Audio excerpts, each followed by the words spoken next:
Hello, yes, we are live now with the Dutch Doctor Who channel. How are you today? Here is Enigmatic Joker.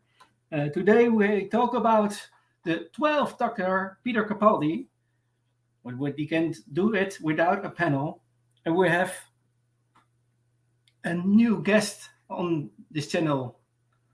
A new guest and two familiar guests. But the new guest I will introduce to you, it's a very huge fan. It's a huge fan of the 12th Doctor, and that is. Hi. Hello. Everybody. Great you are here. Thank you for inviting me. Thank you. Yes, I know that you are a very big fan, so I thought I invite you for today, so you can talk enthusiastically about this Doctor. Mm-hmm. We started a series about the personality of the Doctor. We now arrived to the 12th Doctor, and so we talk about it. I don't know how long it will take to discuss because it is so much to tell about him. But we go to the next guest, and it is Queen Charlotte. Hello, everybody. My voice is not fun. Oh no, not again. No, I'm fine. I just had to get something out my throat. I think I'm good now. Okay. And also, Hello. we have a familiar guest as What? Hello. Rich. Hello. So we are with 4 people today. Very nice. How are you today? Yeah. What I just said, we started a few weeks ago. A few months ago, actually, we started this series, and we all now arrived to the 12th Doctor. And another day, because we broadcast usually on Monday, but today we broadcast on a Tuesday. And very good to have you all here in the panel. Thank you for inviting me. Yeah, my first question is, what was the first time you saw the 12th Doctor? Was that when it was new on the television or on another time? Melina. Okay, like when was the first time I saw the 12 Doctor? That was that was on TV. I did have the BBC channel for the first time. I since I'm not from the UK. I don't know any actors from the UK. Everybody knew who Peter Capaldi was. I mean, the people who I knew were from the UK. I had no idea who he was. I was surprised, but it wasn't something that was my first impression. But it wasn't something like unfamiliar because before that I started watching classic Doctor Who, and I knew there was William Hartnell, who's an older actor portraying the Doctor, etc. So I did see him for the first time on TV, and I was watching it with my best friend, and I thought he was great. I thought he was wonderful. It felt, I'm not going to deny, it felt odd from the Matt Smith to Peter Capaldi. It was like a drastic change, and I didn't know how he was going to connect with Clara or the actress Jenna Coleman. But from the very beginning, he just like really I got hooked the very beginning. So yeah, I saw it when I had BBC on my cable. Okay. And Queen Charlotte. Well, the first time I saw him was in the 50th because we got that famous. Okay. No, all 13, and you just saw his eyebrows. Oh. And it was. I remember being intrigued because, as I'm from the UK, I knew who Peter was. I hadn't watched any of his shows. Like I wasn't a fan of the thick of it at that point. And a lot of his big famous roles, basically, I hadn't watched, not because I didn't like him, it just I hadn't watched him. And I can just remember being intrigued, like Melina said, because of the change. And I think I was excited for the fact that we had a well-known actor, because with Matt and David, they were unknown. and I think Chris was known, but not to Peter's level. So to get a really big British name, I think, in the role was what intrigued me a lot with Peter before I proper started watching his Doctor. Yeah. PD?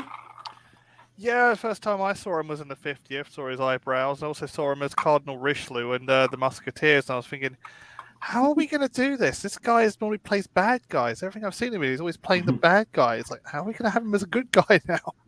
Yeah. Yeah. So we do this lately. And the next question I will ask, and this is the after 1 hour or two, then you can think about your best episodes of Peter Capaldi. But first, we dive into his personality. So you already mentioned it. This was a big change to see Matt Smith change in Peter Capaldi, and I know that some fans were like, okay, but I think most of the fans were there were a few fans most of the fans changed, and yeah, they were he was really loved this Doctor.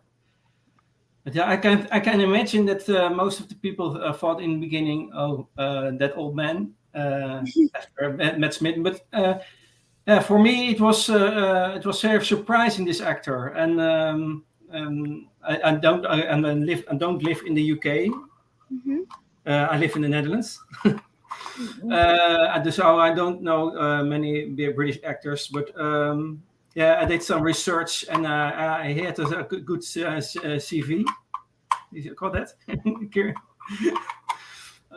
Okay.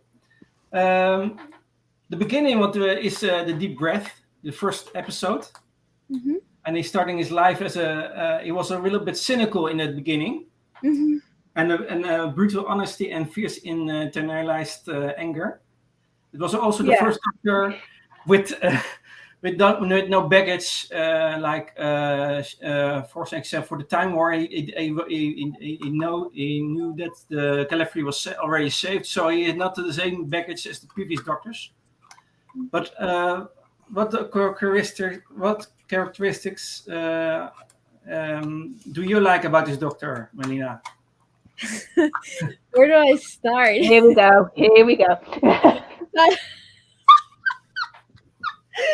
Where do I start? I don't know where to start. Like, I don't. I'm gonna sound like very juvenile and very stupid, like a 15-year-old. But I'm gonna start by saying that I love his accent, because I'm a sucker when it comes to accents, and I know it's not a characteristic, but I think how, what's the word I'm looking for? I don't know if the word focused. How focused he is. There's a saying in this country. Yeah, no nonsense. So he would just be very, like you said, straight with somebody, focused, and not mess around. There we go. That's what I thought. And he wasn't like, I don't mind, and this is something, because each actor, there's something special about Cleston, something special about Tennant and Smith. They're very charismatic and whatnot. They're very like hyper. They're but there's something about the way Peter portrayed his Doctor. Wasn't just like this hyper kind of happy-go-lucky kind of Doctor. I just liked it that he was more, like I said, like more focused. He was, I think, even more cynical in a way. Yeah.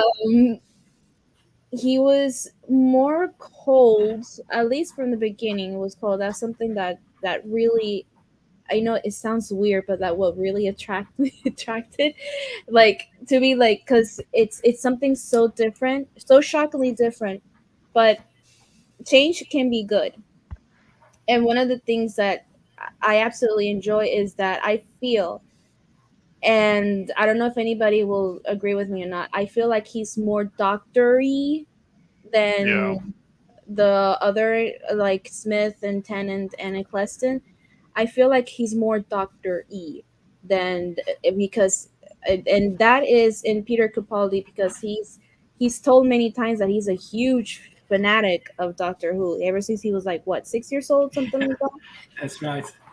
And I know that he embraced the classic Who, and he had the kind of like a William Hartnell to it, Yeah. and soon he soon will be like a more like a Tom Baker kind of thing, and also Pertwee kind of doctor as well.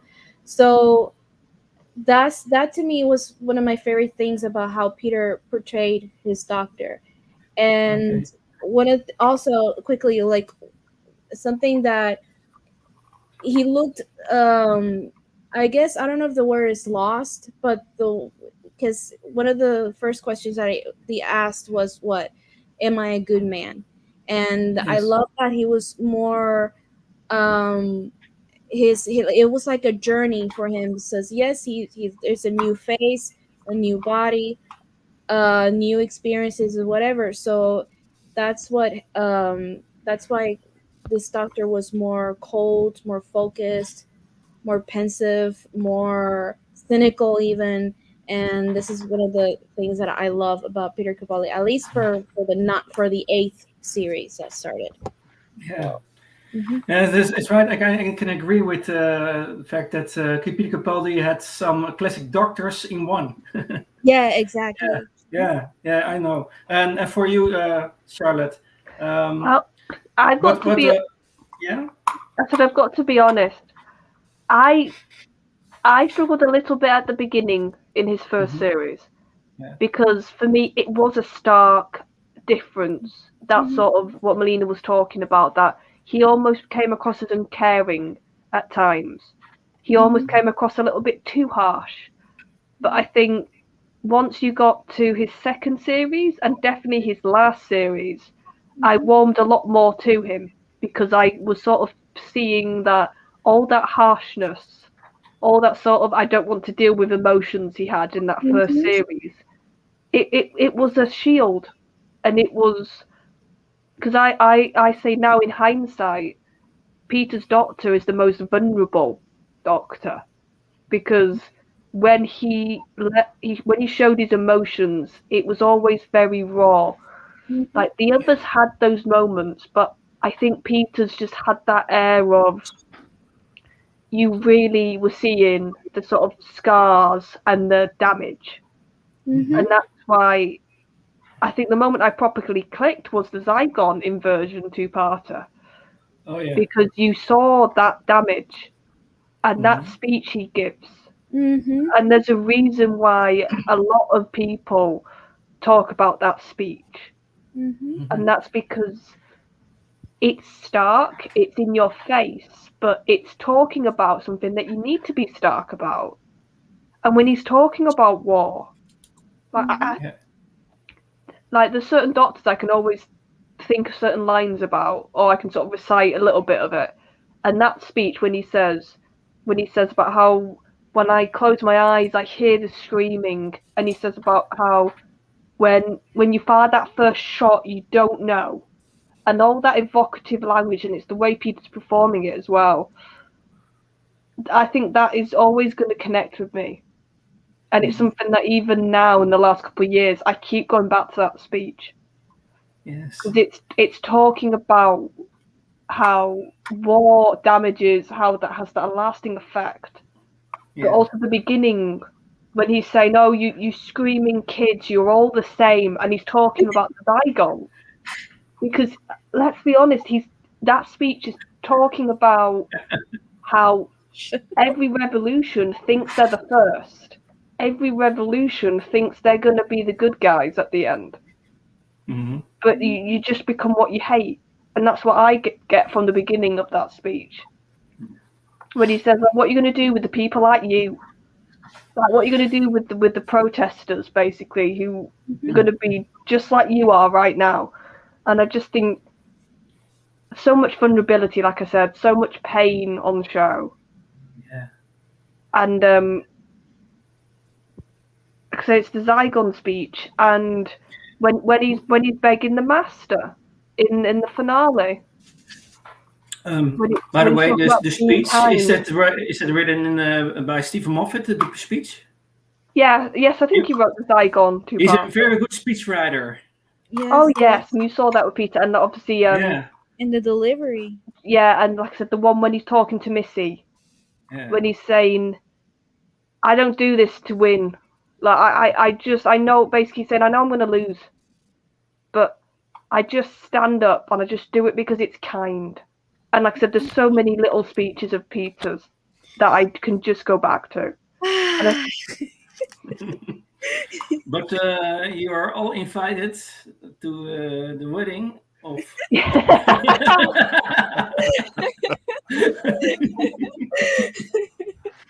So this.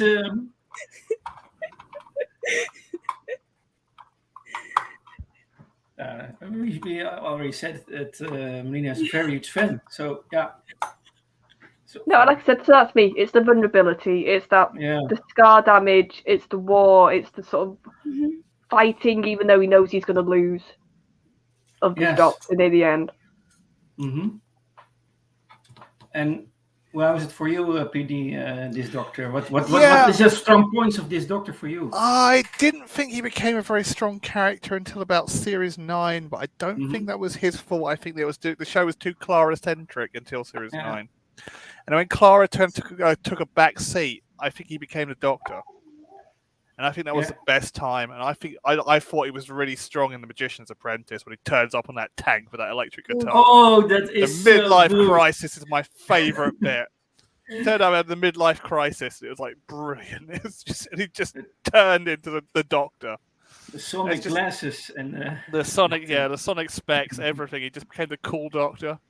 And I thought that was brilliant. It's like we never saw that before. We kind of saw a little bit of Matt Smith, but Matt, love him or hate him, didn't really pull it off, if you know what I mean. Yeah, it wasn't the same sort of thing, was it? No, it's kind of like millennial cool with Matt, but this was like Gen X cool. Turning up on a tank in the middle of a jousting arena. and let's be fair, it might not have been in the direction, but Peter basically acted half drunk in that scene, and it worked. Yeah, like Captain Jack Sparrow. Yeah, like he just got he was still in hangover mode almost. Yeah. And I think that is when he became a Doctor to me. It just took a long while. I mean, there's a couple of episodes like Time Heist and Money on the Orient Express I enjoy in Dark Water, but I just found that the first series too Clara-centric. But when they finally let the break off. Yeah, my problem with the Clara stuff in that first series was her reaction to his regeneration. Yeah. I was just like, why are you being like the most judgmental, horrible companion we've ever had about regeneration? Like when you've literally been in his timeline. Exactly. You've seen every version of him. Yeah. Yeah, I just got really sick of Clara. I think, it's such a shame because I think she just detracted from Peter in his first series. But then when things kind of balanced themselves out in series 9 and Peter got to be the Doctor, it was amazing. I thought he was a brilliant Doctor. Absolutely brilliant. When he had Bill. Yeah. Oh, he was good with Bill. Yeah. I love that pairing. Yeah. The professor in student chemistry was master was and so master much and apprentice. fun. And it needed that because it was like love or hate Clara, whatever. The part she was really, really sad, and it really affected the Doctor. It really did, and to have that change of dynamic between the professor and student, it was so much fun. I thought it was great. I thought they had great chemistry. But then again, Peter makes great chemistry with like everybody, and I'm not just saying that to be just being biased and fanatic myself, but it's a great kind of relationship. I thought it was funny, and I thought it was even cute because it just looks like a mentor, showing her all the wonderful things in the universe. And and when Bill called him out, she wasn't she didn't come across as like needy or full of herself. No. Nah. Whereas when Clara did it, you're like, oh, love, again, can you shut up? Yeah. Yeah, I Yeah. think the problem is for the Clara centric thing. I don't know. Like, I think PD does have a point there. And It took the us, sorry, Lena. It took us a lot longer to understand and get to know Yes. the Eighth Doctor because of Clara just standing in the way all the time. I think that could have I detracted from the show. think Anyway, sorry, carry on. no. You're fine. Yeah. You're fine. I think this is what I think. I'm taking this analyzing this. Yeah. It could be Clara centric, too much Clara centric of the show or the series 8. What I think is that the concentration was, or the focus I was trying to make is that the doctor needed Clara because the doctor, remember, he asked her, "Am I a good man?" And Yeah. I think the reason why it was too Clara centric, maybe because I think, again, this is just me analyzing and guessing or whatever, that I think maybe Moffat's purpose was to see in Clara's eyes of and how to help the doctor get through his this new face and this new body and the new, I don't know, well, should I say personality? Because obviously the doctor's the doctor. It's always the same Yeah. thing. Right? But psychologically speaking, I mean, you go back, let's say Matt Smith's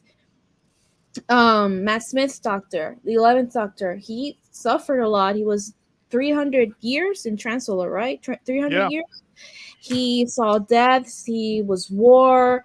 He, previous to that, losing Amy and Rory, having also his little thing with Clara, right? Having to lose her over and over again, and him confused to, who this girl was. So, he suffered a lot. He suffered from the happy-go-lucky kind of guy, the charming, extremely charming, the bow tie and the hair and all that, unpredictable kind of guy. Also, one thing I think, and I'm kind of speaking around here, like, one thing I wanted to point out is that the doctor in these, especially Matt Smith, was it looked to be like he could never do anything wrong. Like, he was the number one hero you can depend on. Yeah. Like, there's no flaws. I mean, I'm not saying that wasn't like that all the time, but you know what I mean, like this superhero kind of thing person. And when the way Matt Smith's doctor, which I thought he was amazing, the way you can see his how he changes from the happy-go-lucky to little by little, just having to suffer so many losses. So psychologically speaking, as he regenerated to Peter Capaldi's doctor, the 12th Doctor, that's why he was cold. That's why he was more of an alien. Yeah.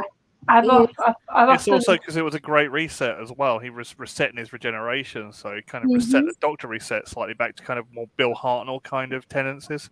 Oh, yeah, yes. but I've always seen it as almost Peter's regeneration was the fallout for all the other regenerations in the modern run. Yeah, the Hangover. Yeah, well, no, not the hangover. Like I said, The the party. fallout. It's like 9 had the war thing, which he did move a bit on from when we got to 10, but it was still there. Yeah. And then, even though they had the whole thing with the War Doctor and the sort of fixing a bit of that painful part of their past, Yeah. it was almost like just that last bit was just carried over. And I've almost thought, the more I think about it, the real pain never really, that was the bit that got carried over. Yeah. Sort of a lot of the bigger issues have been dealt with, like the guilt and the Gallifrey being destroyed and the thinking he'd done it with the War Doctor, and all that was left by the time we got to Peter's run was the proper personal hurt. Yeah. And that's what you sort of see flare up in Peter's Doctor now and again. That's one of the things with this doctor is that he could not really deal with losses or endings, but it was because of previous incarnation to deal with many losses. So there's that what we already said every week. The regeneration of a doctor is a result of the previous doctor. You can see some results of that in the next incarnation. So it's always a sort of compensation or something, a result of the previous incarnation. And you can see that he must deal with all the things that his previous incarnation had to deal with. Mm-hmm. So yeah, that's very very right. Yes. Mm-hmm. Also, what I noticed is a more less caring attitude and a more hostile nature in this doctor. And he gave people the benefit of the doubt. Mm-hmm.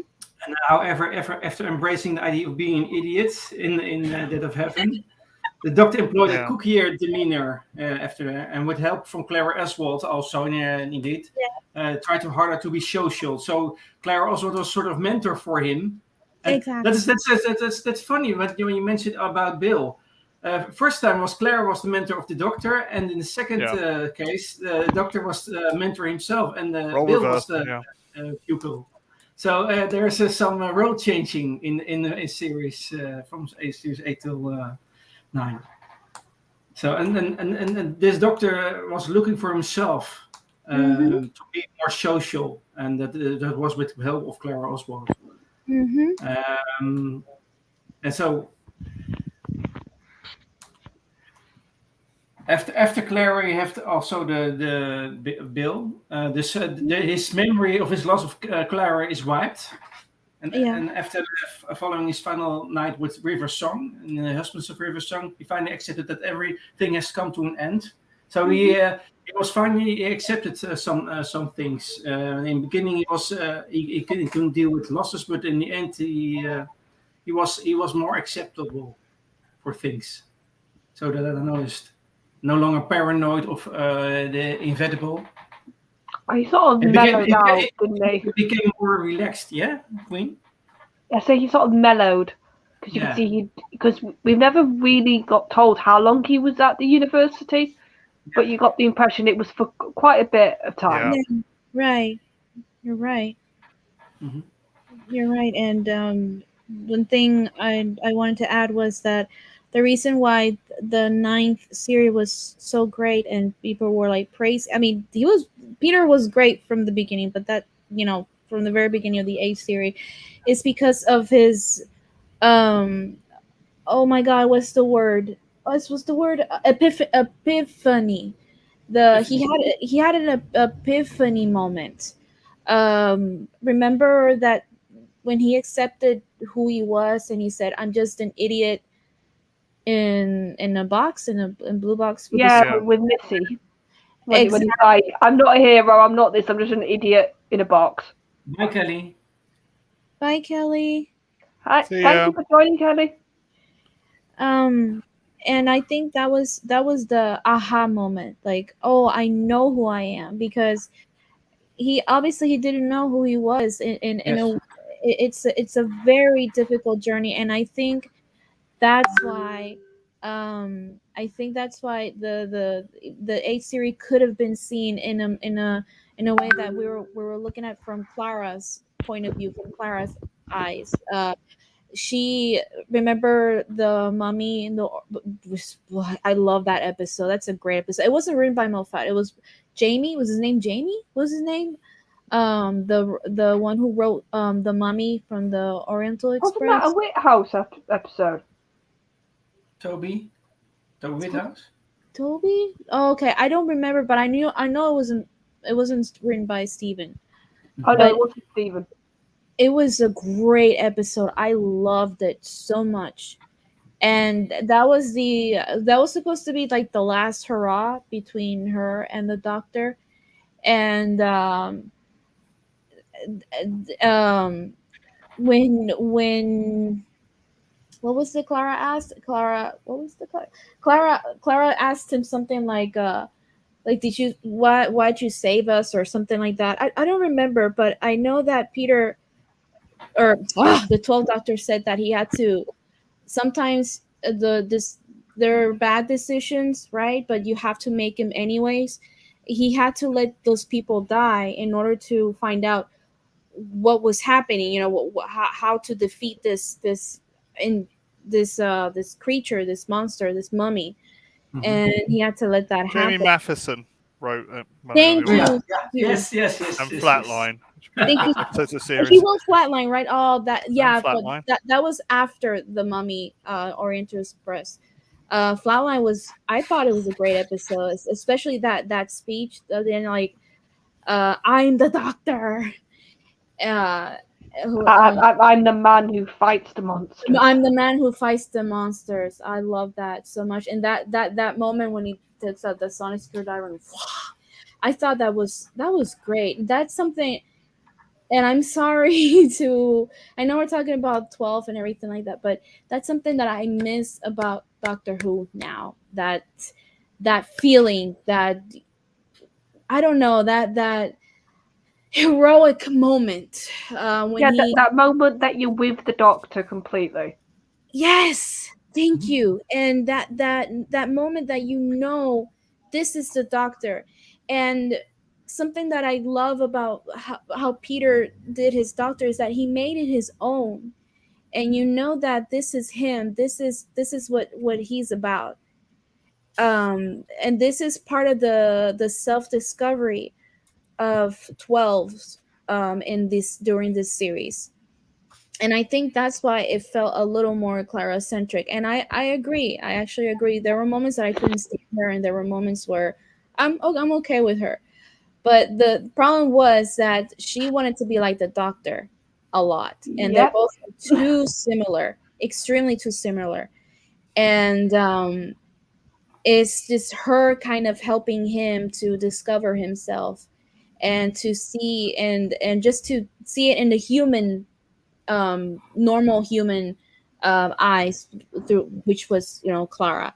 That's why after he had the epiphany with Missy, that's why in the ninth series he's amazing. Like, he knew what he was, and he changed, and there was an amazing character development.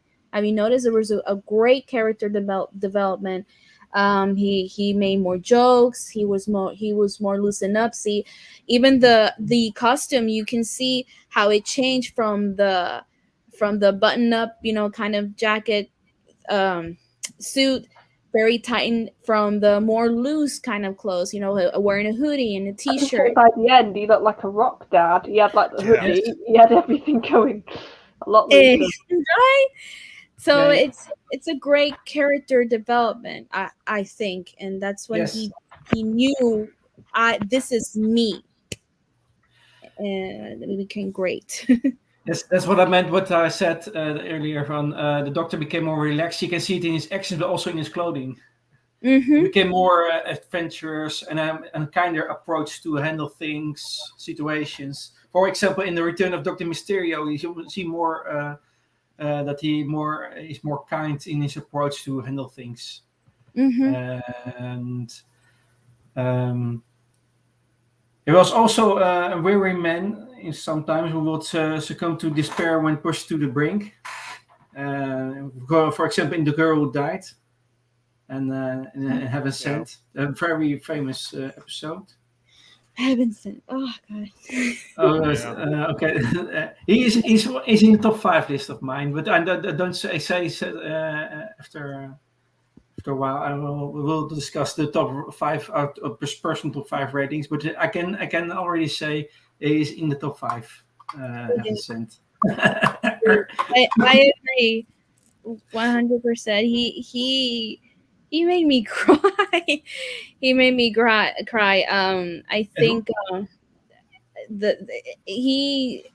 there were moments where he didn't have to even say anything, just by the look in his eyes, his expression, this facial expression, and you could tell how much he was suffering, how much he was going through that little hellish place that he was living. Man, I miss those moments in Doctor Who. I really do. I just think I think Charlie was the one who said it's more raw. I Mhm. think what he gives is a more raw emotion, Mhm. and more, I guess, more vulnerable. He shows a little bit more of his vulnerable side. It's very raw, and that's what gets him in trouble, sadly. And that's how he got in trouble with the Time Lords, Yeah. because he did everything possible to save Clara. Yeah. So he was dangerous because he let his emotions get in the way. Mhm. Yeah, I think he sort of took the vibe you got from Matt's Doctor, which was he really cared for people, Mm-hmm. to Peter's Doctor, which is he he really cared for people, and Mm-hmm. he would fight tooth and nail for them. Mm-hmm. Yeah. And it's like that's what Clara was. And like you said, it was like I said, I honestly think the more I have like thought more about Series 8, I think there's some good ideas there. Like you said, the Am I Good Man arc, like that's a good idea for a Doctor to have Mm-hmm. him sort of question for all the good he's maybe done in the universe, is he more of a negative, or does he actually cause more harm? And to Mm-hmm. sort of have the companion have to almost sort of help the Doctor and rediscover the Doctor with them. I just think it was just the execution of it. Mm-hmm. Mm-hmm. And the problem is with Clara, like her death should have been impactful, but she kept dying before the final death. Yeah. Right. So by the time you got to like Face the Raven, it sadly lost impact, not because of the scene or the writing, it's because of what had gone before. Hmm. To me, it happened on the contrary, though. But I thought, I don't know. When that happened, I didn't expect it to be that sad. But this is from my perspective, or that tragic. Because yes, I knew that these echoes of Clara, obviously they face their fate, and but I didn't think that it was going to happen to this Clara. That's why it personally, for me, it did took me by surprise. But for Charlotte, it wasn't like, oh well, it's nothing new. But to me, it did take me by surprise. It really it did. And the man, just the way, it's heartbreaking. Like I said, love or hate Clara, it's very heartbreaking. And that process of, that there are certain steps, or not steps, I'm sorry, what are they called, phases, when you lose a loved one. Oh yeah, the stages, like the Stages. Thank stages of you. grief. Thank you. I'm sorry, I can't word things properly in English, so thank you, Charlotte. But But well, there's. no, and that's the thing. It's like that's why for years I didn't like. I liked Heaven Sent, and I could understand why everybody loved it, but I didn't personally get it until PD was like last year when we were on a stream, Oh, and then I Yeah, sorry. I thought you said the right thing. Santa Claus going past, so I didn't mute everything. yeah. What was that? I Sorry. didn't Refresh my having mind. yeah. No, I was saying with Heaven Sent, I for years I was like, this is a really well done, well acted episode, and it's sort of a feat in Best. itself. But it wasn't until last year, wasn't it, on a stream? Yeah. But I was like, oh no, I get it. Yeah. It took a long time to get. Yeah. I love Oh, that. I just love that episode. The way he's actually trying to get back to Gallifrey. He's using it as a backdoor to Gallifrey. and dealing with grief. Yeah. He was, noticed, yes, there were monsters, but I think the biggest monster that he was facing was, I guess you could say, grief. The pain, that moment when he was in the TARDIS, and he said that, what did he said? Oh fuck, what he said? He Or said when he's something. talking to imaginary Clara. yeah, imaginary Clara, and said, I'll make you laugh, or here I am telling you about what my day, what was about my adventure, or something like that. And the way he holds his chest and kind of like that Yeah. moment like that, I felt that. I really did. And maybe from personal experience, because like it's hard with accept going through the grief, and accept, I think, is the hardest part, to accept it, and how far you're willing to go, because you're so tired of losing people. And that's what Peter, or well, yeah, Peter 12 was saying, like, again, he couldn't bear the thought of losing somebody. In this case, it was Clara. And that moment when he was, you saw those tears in his eyes, and just dealing with that grief and that suffering and that loneliness experience. um and also, can we talk about Marie Gold for a moment here? That soundtrack, especially, Oh, it the was, Shepherd's Boy. I was just Shepherd's thinking, Boy's yeah. I brilliant. don't Yeah. Yeah. know, I couldn't. It's the combination of that, the writing, the acting, and Rachel Talele's style of directing. I believe she directed that one. I believe Yeah, she so. did.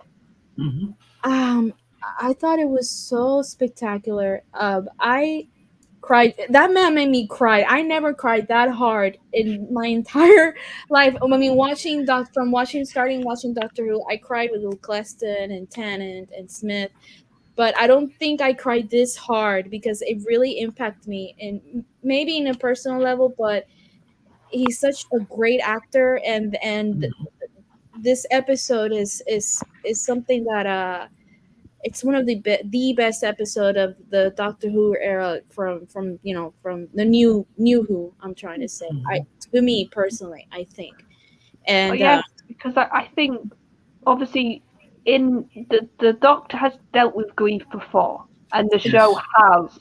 But I think what made Heaven Sent stand out, and like I said, what finally clicked with me, was this is a Doctor who's grieving, but he's doing self punishment at the Mhm. Yeah. same time, and it was the level of self punishment that he didn't just sort of do, like, even though I do like when that sort of his Doctor went on the clouds, that was his punishment, and Mhm. that of other Doctors, but it was the Yeah. level of it, and that Mhm. sort of almost self hatred that you could see Yes. sort of little peaks of it.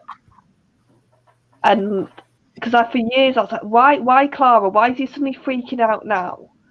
And then like I said, I'd only got it last year when I was like, this is because it's one too many. Mhm. This is Clara's basically the tipping point Mhm. for all the companions. He's either lost, or they've not had to die, or they've had to leave him. Like, it's all come together. Like I said, that's what Peter's, I think a lot of his Doctor is. Mhm. Everything's been building up, even from classic era, and Mhm. you're seeing the result of it in Peter. And I Mhm. just think with Heaven Sent, it is, yes, he was close with Clara and he had that connection, but Clara was just the one more that it was just like, I can't keep having these people come and they die on me. Right. Yeah. And it was just the absolute breaking down, because that's what I can't remember the lines. I know what scene you're talking about, Melina, Mhm. but that's a Doctor breaking down. Exactly. That we've, like I said, we've seen Ten get angry before, we've seen Matt get angry, but we've not seen that level of just a Doctor going and just being so self-deprecating and so self-harming, almost, in a sense, because it's a loaded thing to say, but that's basically what the Doctor's doing in that episode. Mhm. Mhm. Yeah. And Charlotte, one thing I was gonna say, how he was breaking his own rules. Yep. You notice how he was breaking his own rules, his should I say moral codes? Um, he was breaking them all. And remember, he kept saying like, "Oh, I can't do that. You can't mess with just timeline and. Well, it was the computer, wasn't it, from my memory? That was like a computer, basically telling him the rules. Mm-hmm. And then he, by the end, to get out of there, he had to break them all. Exactly. Yeah, I've already revealed that Heaven Sent is my number one. I couldn't hold it any longer. Heaven Sent is number one in my top 5. I will reveal my top 5 now. Good. My number 5 is for me Dark Water. What do you think? Dark Water. Oh, is that his first one? Mm-hmm. Yes, it was the episode, the third Deep Breath episode. was the first one. Oh, Deep Breath was the first one. That's why I was wondering if I got the mixed up. Dark Water was with Missy. Oh, Cyberman. right. And the Cyberman. Yeah, that was a good episode. Yeah, you're right, with Missy. Missy was revealed, right? The number 4 for me is Dr. Falls with the classic Cyberman and the master, 2 masters in it. Yeah. John Sim and Michelle. Yes. Yeah, Number John 3 is for me. Finally being allowed to be dark. Yeah. Number 3 is for me. Mummy and the Other End Express. Yes. The second is for me. Words Enough in Time. And number 1 is Heaven Sent for me. So that's my top 5. That's good. That's good. Mummy and the Oriental Express is one of my favorites. I really loved it. I thought it was great. It had the little, I don't know. I enjoy Sherlock Holmes, and it had the little Sherlock Holmes kind of touch. Mm-hmm. I thought it was fun. And how and Peter was doing his little Tom Baker thing with the jelly baby. I love that scene when he offers the jelly baby. Yes. I thought it was. So I was like, oh my gosh, he's great. I think one of the reasons why I love Peter Capaldi's Doctor so much is that for me personally, I think he's a perfect combination of the classic Who and the new Who. Yes. He still made the Doctor his own, because the Doctor is the Doctor. This is 1 is 2, 2 is 3, 3 is 4, etc. Keep going. Obviously, the Doctor's the Doctor, the same. But like I mentioned before, it's all a lot psychological, depending the past experiences and how regeneration works, etc. And I love it that he still is the Doctor from the past lives, and continue on from the new Doctors, starting from the 2005, right? Yeah. So that's why I keep saying, like, it's just a perfect combination. And he made the Doctors his own. It's still bringing back the classic fans, the fans of the classic Who, and the fans who started watching New Who, like me. Obviously I started watching it when it came out. So that's what I love about it. That's why I think personally he's perfect. Mm-hmm. And also, the interesting thing was, I forgot, because even though I love the episode, I forget he's in it. He'd been in New Who, and they worked that in to the fact that this face was chosen for a reason. Mm-hmm. And that's what I like when Moffat would reach back, because he didn't have to. It could have just been, oh, it's this actor. He didn't have to explain. No, there's a reason the Doctor's taken on this face. Yeah. But he actually had a whole part in the, even though I didn't like the episode, with a shield or whatever she was called. Fires and Pompey. That was the episode he was in, and then in when he was dealing with a shielder, he said this was a promise, and it's because that Doctor got reminded you have to save people. Yeah. So even just his face was a callback. Yeah. And they worked that in. Yeah. That's right. What is your favorite episode, PD? My favorite episode or episodes. Episodes, yeah. Episodes is on 5. Okay, number 1 is Magician's Apprentice. Yeah. I just loved that. I just literally loved that introduction where he came in on that tank. That kind of midlife crisis. Yeah, right. Can't beat that. Second, Heaven Sent. Can't beat Heaven Sent. So it's like watching the seventh Doctor do the 7 stages of grief. It's just one of the best episodes going. Third is Time Heist.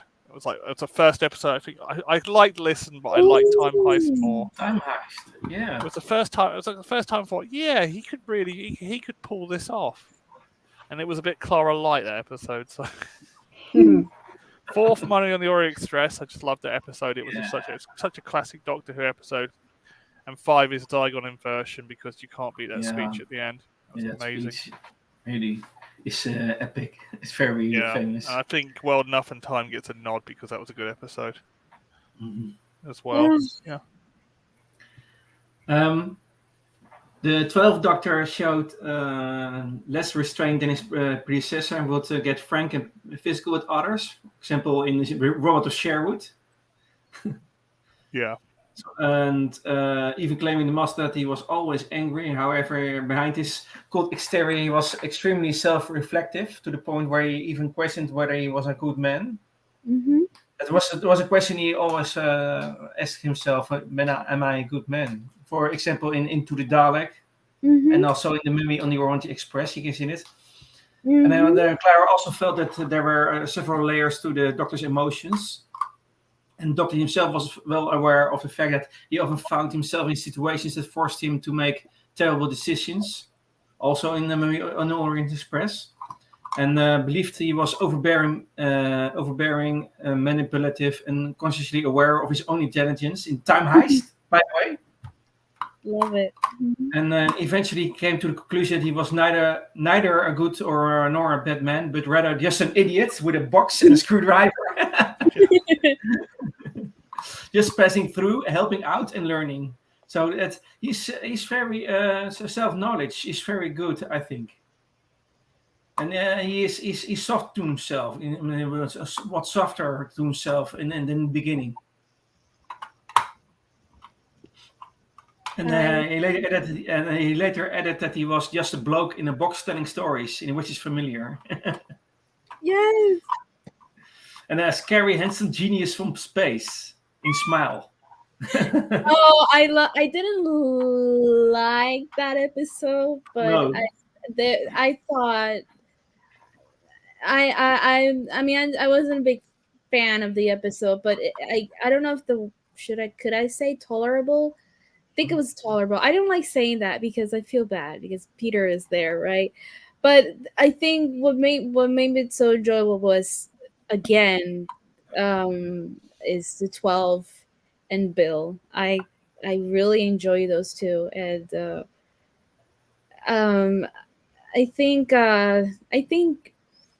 that's the kind of dynamic that I would like to see more often. That little the professor and student kind of dynamic. That's just great because it's just this thing of just come with me and I'm gonna show you everything and I'm gonna teach you and that's what made Peter so great as a doctor, because it feels like you can be like Bill, like he's gonna take you to these wonderful places and these planets and this wonderful adventures, and you learn through him.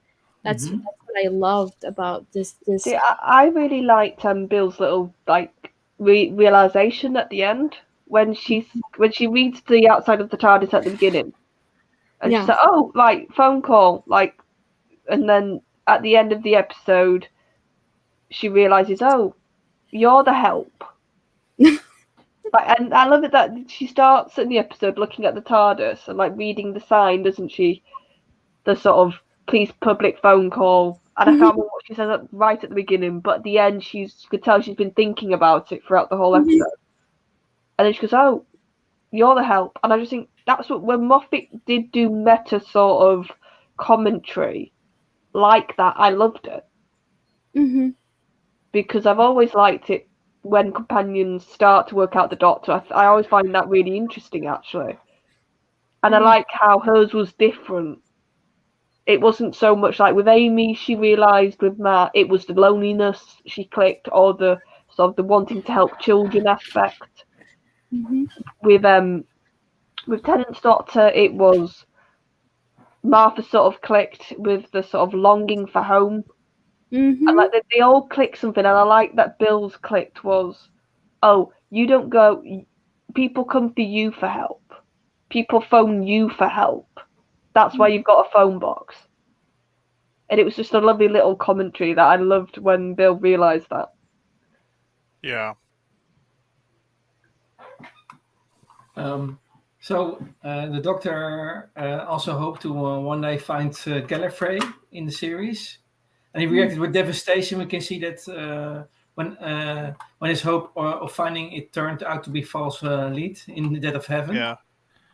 But in your opinion, Enigmatic Yeah? Joker, where do you think Missy sent the Doctor at the end of Series 8? Just out of curiosity. Can you explain the question?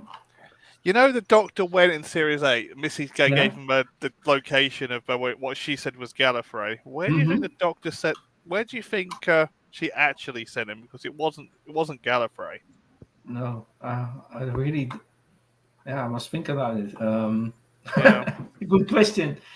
Yeah. In another universe, yeah. They never went into it, but That's a good question. I got a suspicion. Oh, I can. I suddenly have a revelation about. No, I don't say it. Yeah. Well, I'll tell you my suspicion. I think she sent him to Khan.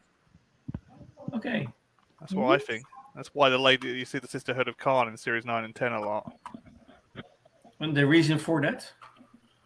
Well, you see because the Sisterhood are very big in Series 9. Okay. And I think he said to kind of say, like, yeah, there are Gallifreyans still alive in this galaxy. They are the Sisterhood of Khan, you know. And that kind of upset him because he always had a bad relationship with them. Yeah. That's why he got really upset. And I said, oh, yes, I did go home. He didn't. She went to Khan instead. Okay. That's why I think he was really upset. I'm thinking. I'm like big middle finger to the Doctor from Missy. Yeah. Maybe it was a parallel universe, and all the things after what happened after Series 9 didn't happen. Yeah, we want to go to that parallel. That's still a revelation, and. Well, maybe because if you think about it, in Tennant's run, he was like, oh, you can't do parallel universes anymore because the Time Lords used to keep everything in like line. Yeah. And then obviously by the 50th, the Time Lords were back in a sense. So maybe that would make you able to step easier into parallel universes. Yeah. Why just drop the countdown conundrum? Yes, you have. I always do that, don't I? It made me think. I was thinking about it. I overthink things. That's my problem. Thank you, Petey. Now I feel like watching it, going back. Yeah, but as I said, my suspicion was Khan. He got sent to Khan. Yeah, and everything after that didn't happen. Yeah. That was Series 8, mate, so Series 9 and 10 still has to happen. Yeah. It's after that we don't want to happen. Yeah. Don't want right. Okay. Claire Oswald says many things about this Doctor. In the Robot of Sherwood, Claire also is the Doctor is viewed as an egotist. And Doctor had a consistently anti-authoritarian authority. Anti-authoritarian. It's not an easy thing to say. No attitudes or only ever asking who was in charge, so he could know who to ignore. So hey, you are the boss. Oh, I ignore you. Yeah. And then he viewed it as his place to give the explanations in Last Christmas. He did some Christmas specials. What do you think is the best Christmas special of Capaldi? See, I thought they were all pretty dire. I'm trying to go through them now. I couldn't stand Last Because Christmas. you have Husbands of River Song. You have Return of Dr. Mysterio, I think, and Last Christmas. I think my favourite was the Husbands of River Song. That was my favourite of the three. With Nardole, the first time Nardole here was. Yeah, I the think. one with Nardole. Yeah. Yeah, see, from my memory, I didn't like the Mysterio one because for me it was too comic booky. Like, Yeah, I it was too understand Doctor Who can take sort of a genre and different things and use it as a bit of a theme, but for me that was just too. Literally, I'm watching a knockoff comic book movie. Yeah. Probably I'm with PD then, because I cannot remember Last Christmas to save my life. I would say it's Twice Upon a Time or the. Oh no, Husbands see, of River Song. Twice. If they see, I do like bits of Twice, but Yeah. I hate what they did to the first Doctor, so I can't say that one. Yeah, it's a bit. So Yeah. it probably is with Husbands, Husbands. even Yeah. though some of the comedy was like a Yeah. bit cringe. Yeah. But I like the actual They had a River and brilliant Doctor ending, though. stuff. Yeah. Yeah, like I said, if it was purely for the Doctor and River, then I would say I'd Yeah. agree with you, Peter. Yeah, that When- ending. When amazing. she wasn't being annoying, because they gave her some bad lines in that. Oh, it wasn't the greatest episode, but the ending was amazing. You know. Well, that's the thing. Like, finally saw River's story Moffat, coming to an end. Moffat had to finally get to an ending, didn't he? Yeah, I think it was a great ending. And at least he landed the ending. Yeah, and the whole thing with River Song said my doctor was a lot older. It all finally made sense. Oh, you know, that considering how much messing around he'd done at that point, it was a miracle that he got sort of it to make sense by the end. Yeah, exactly. There was also one thing about this doctor is that he did not like it when somebody else tried to name something before he did. Claiming it was his place to do the naming, for example, in Sleep No More. And also in the Return of Dr. Mysterio, he confessed to Lucy that he hardly ever listened when other people were talking. So that's also things about this doctor you can see in his character, in his personality. Despite coming across uncaring with a complete disregard for social niceties, he would try to protect those in his care and would react with devastation if harm befell them. In The Breath, which is familiar, who died. Like the reaction to Bill when he realizes what's been done to Bill. Yes, that's right. That's a very good example. Yes. Yeah. He would also regret the deaths of good people, especially if the survivors displayed an unpleasant attitude in Flatline. Mm-hmm. However, for the most part, the Doctor preferred to largely keep his softer side hidden under a reputation for grumpiness. So, like a comparison to the first Doctor. Yeah. Some comparison to make with the first Doctor, and it's also Melina mentioned in the beginning. Yeah. Sorry. I do think that's why in Twice Upon a Time they did team him up with Bill Hartnell. I can see why. It was just I don't know if it was the BBC getting into Moffat's ear or somebody got into his ear.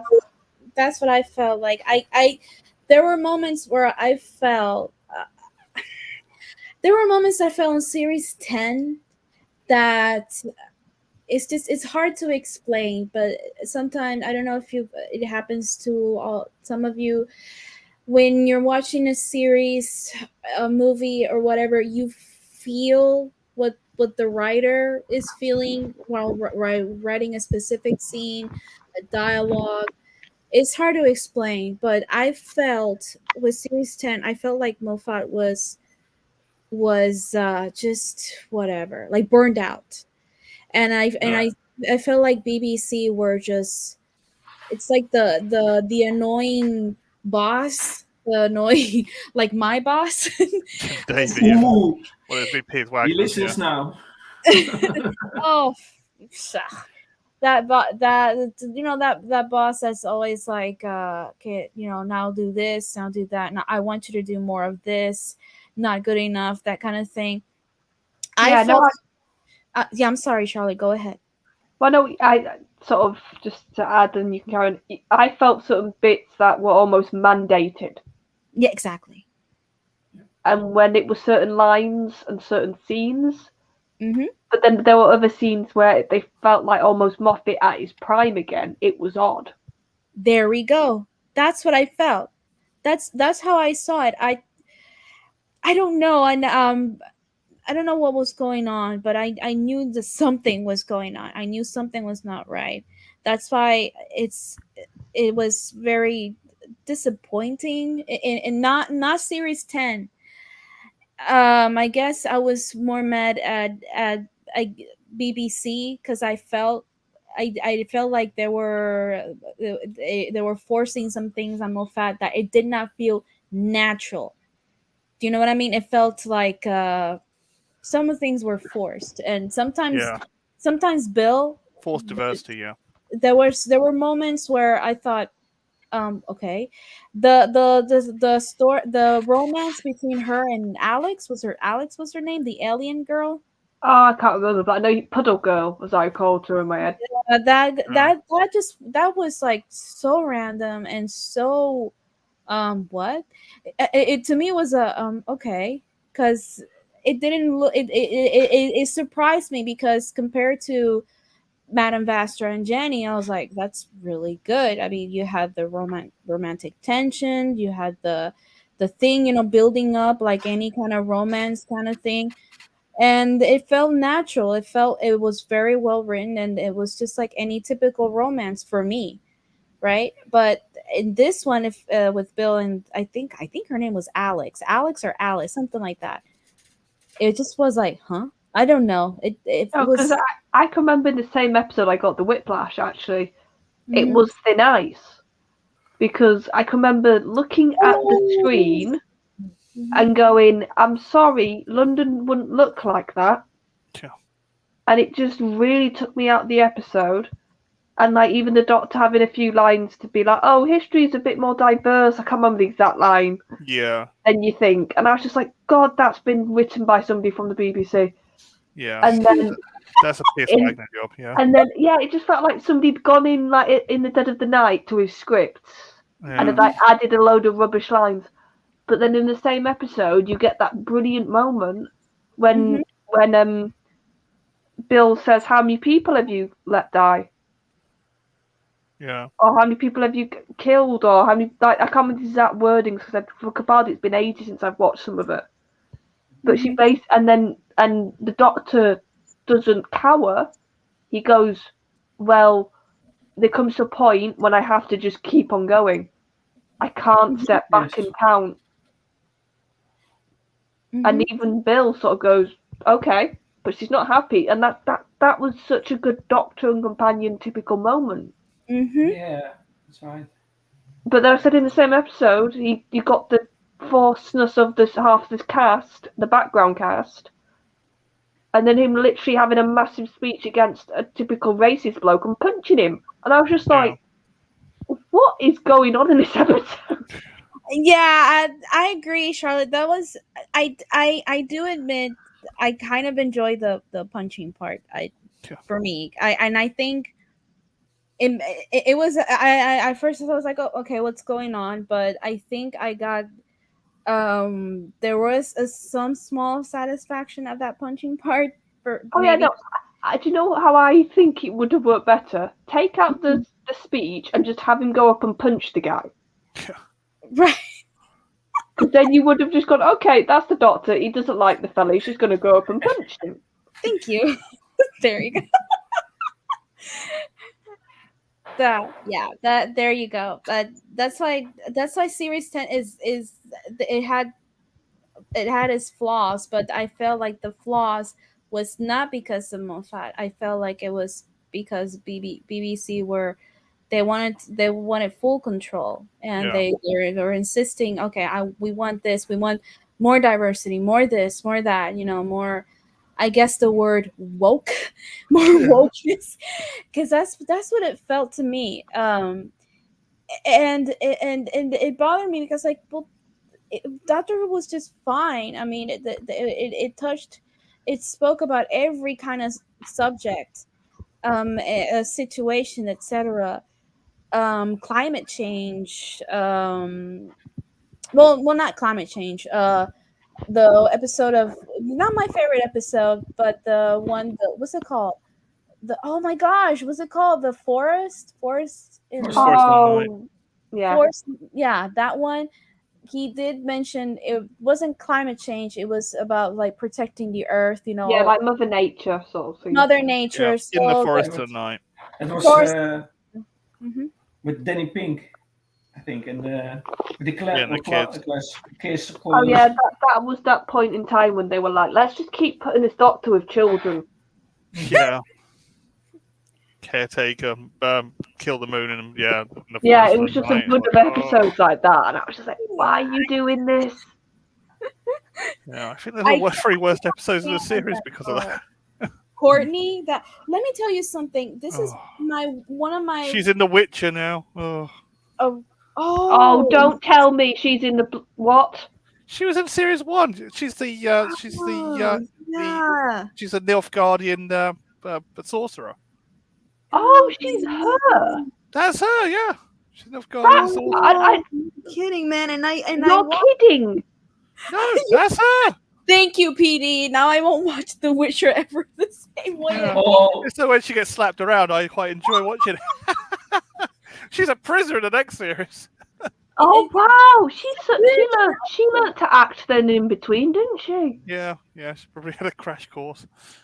I think one of the things that I don't like Moffat is the way he writes children. Yeah. The kids that Clara was babysitting. Oh god! I wanted to punch both of those. Are you fucking? Oh, excuse me. Are you freaking kidding me? Like, you're in a fucking time machine here, and then you're not impressed. Are you? And they made I think he makes these kids so bratty and so like, oh, I'm so unimpressed. And with Courtney, I could not stand her. I was like, yeah. So I loved it when Peter gave her like, oh yes, proper like, what are you on, love? It was brilliant. I loved it so much, and I think I was thinking if she were here in Puerto Rico, the teachers will cuss her out. Will definitely cuss her out, and no, sorry, just a correction. That's not the actress from The Witcher. I thought it was. I was gonna say. Don't worry. Carry on. Someone told me it was. It's like I just checking it now. It's not. Someone was talking rubbish to me. He was talking rubbish to me again. I'm not going to lie, PD. In the back of my head, I was just going, that cannot be the same. That cannot be that bratty kid who couldn't say a single line to save her life. Yeah. No, she's been in some awful. mediocre films. That moment. I mean, what kid? And it's not even funny. I think Moffat trying to make it funny, like adults are more childish than kids. I mean that girl made Fear Her Girl look like a Shakespearean actor. Sean from the Goldbergs look professional, yeah. But I did like the caretaker. Oh man, I think I liked it because it felt like a Ghostbuster kind of vibe thing. Oh, I love the scene when Clara's teaching. I'm not gonna lie, I couldn't stand Clara at this point. So any scene when the Doctor was messing with her, I loved it. I love the scene when he's teaching. Wrong. And he appears in the window, and I laughed so much. When he says wrong, that's wrong. Yeah. That was fun. I liked it. And she's like, no, and he's like, well, no, I actually met Jane Austen. And oh yes. I remember that part too. I think I don't know. I thought it was fun, and I liked. You see, I like the caretaker. I'm like you. I liked it. I thought it was great, and there's this one moment that I liked where they showed Danny Pink the TARDIS, and it brought the little theme song. You know, the what was it called? I think it's called Man in the Box, right? That little song. Matt's theme. Yeah, Matt's theme. Oh yeah. That it was so subtle and so wow, you know. I don't know. I love that. That was one of my favorite moments about it.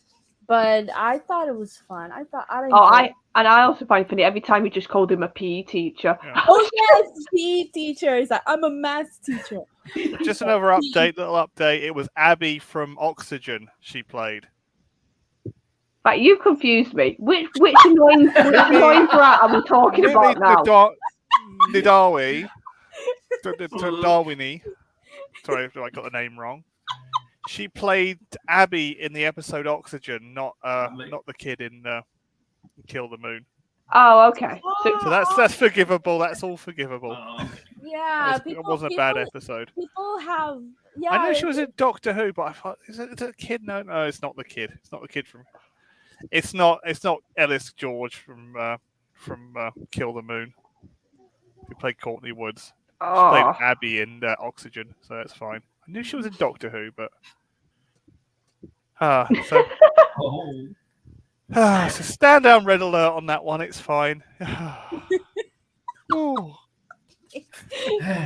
You gave me Melina like a heart attack, nearly. No. You're sweating. It's Abby from Oxygen. It's fine. It's Abby from Oxygen. Thanks for that. Because I couldn't stand watching The Witcher again if that was her. It just would have meant I would have had to look at Henry Cavill a lot more. Yeah. I'm with you, Charlotte. Especially if he did more bath scenes, which I'm hoping they do in season 2. That's it. Yep. That's it. That will be me and Charlotte in another stream, right? There we go. It's in the private chat. Okay. Find it. All right. There you go. Yeah. So Joker, try and get the stream back on the actual board now. So back. Niduini, that's the name. So back with my.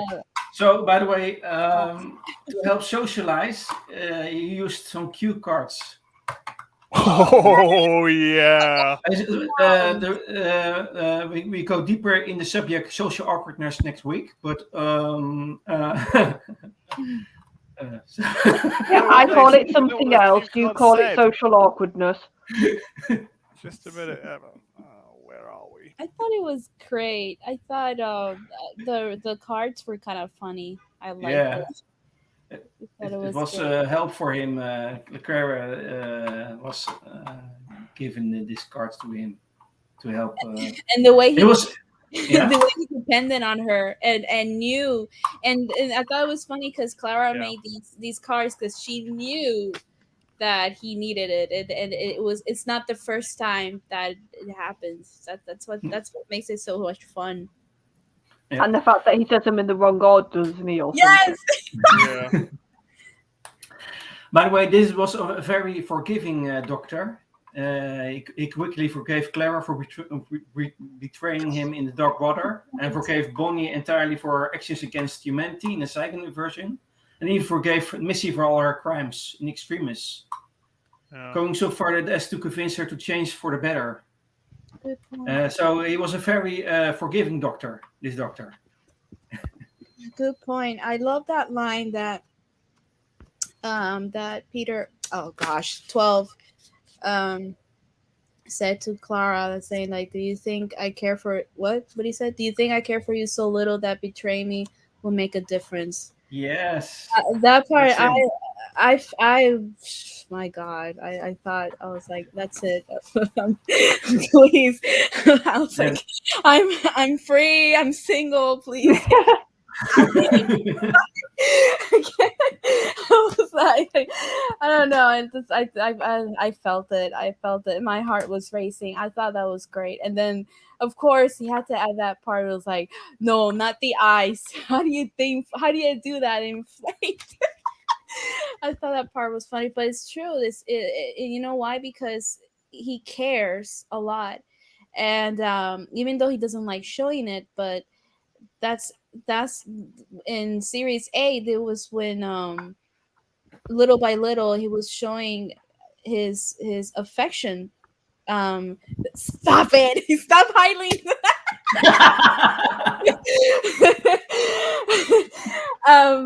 That like little by little was showing like his affection, to Clara, and that line was what really kind of was so far was helping to the character development.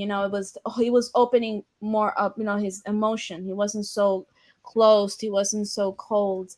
That's what I love that line. And series 9 was, he was more affectionate. He hugged Clara. Clara was taken back. And that when he said "I forgive you" to the oh my gosh, that speech, when he said "I forgive you." Oh, the Zygons. The Saigon, thank you. It was like, "I forgive you." Yeah, because he also says, Mhm. "Oh, like I've just had it in my head and it's just slipped." Okay. Can I look for Enigmatic yeah, Joker, I've yeah, actually yeah. got the cards. Do you want to read them? That's the first one. I completely understand why it was difficult not to get captured.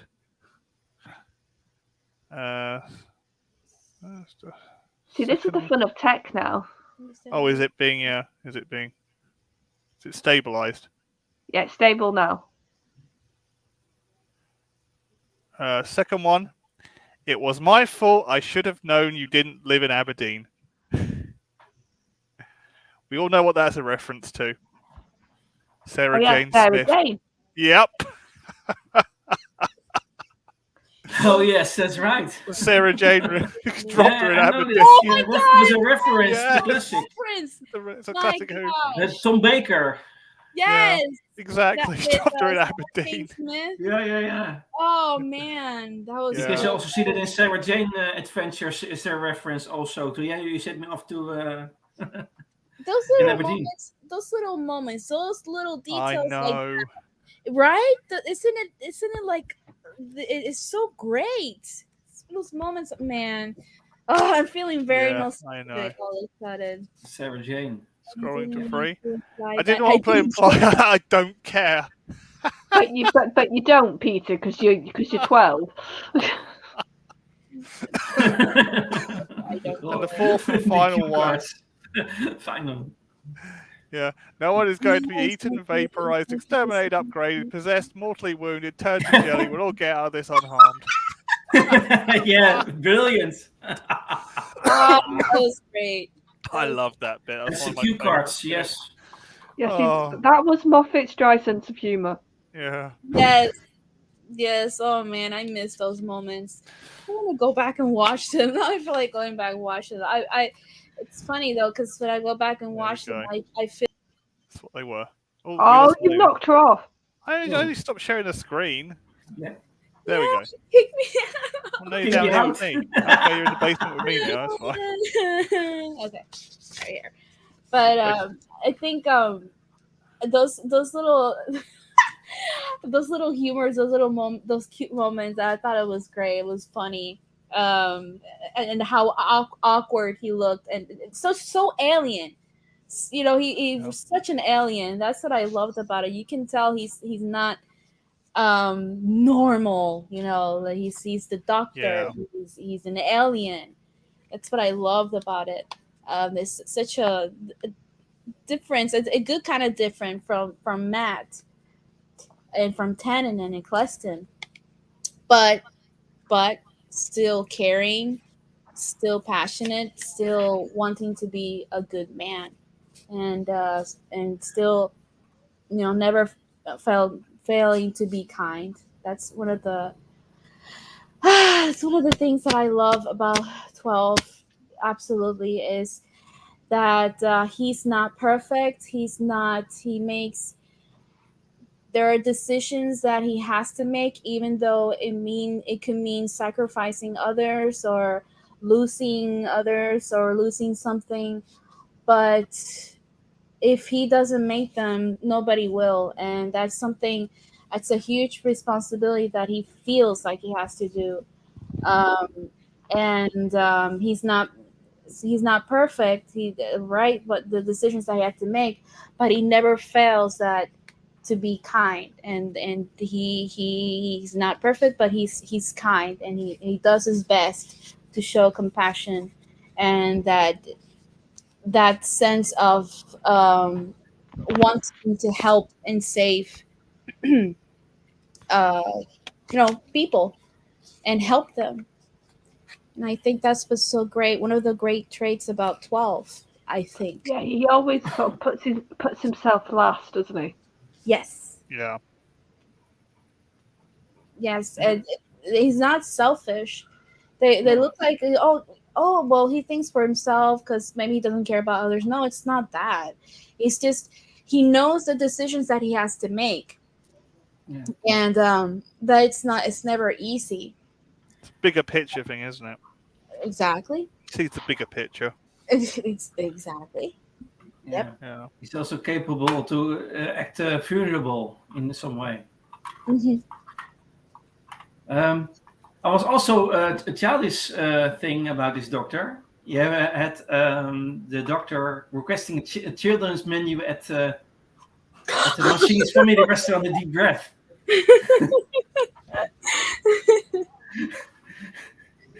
and he was whistling Another Brick in the Wall to annoy Clara in The Caretaker. From Pink Floyd, that number. Yeah.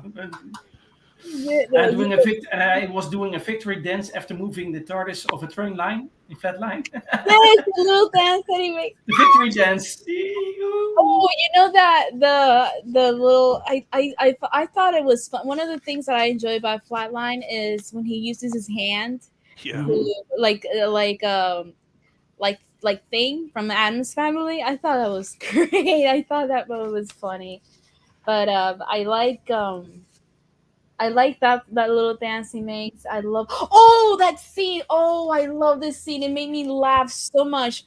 When in Flatline, when the doctor gives Clara the sonic screwdriver, and the kid, what's his name? The kid, the kid, Rigsy. And he asks her, "Who are you?" And she's like, "Oh, I'm the doctor." He's like, "Don't you dare!" He's like, and when Rigsy said, "What are you doctor of?" and Peter says, "Of lies."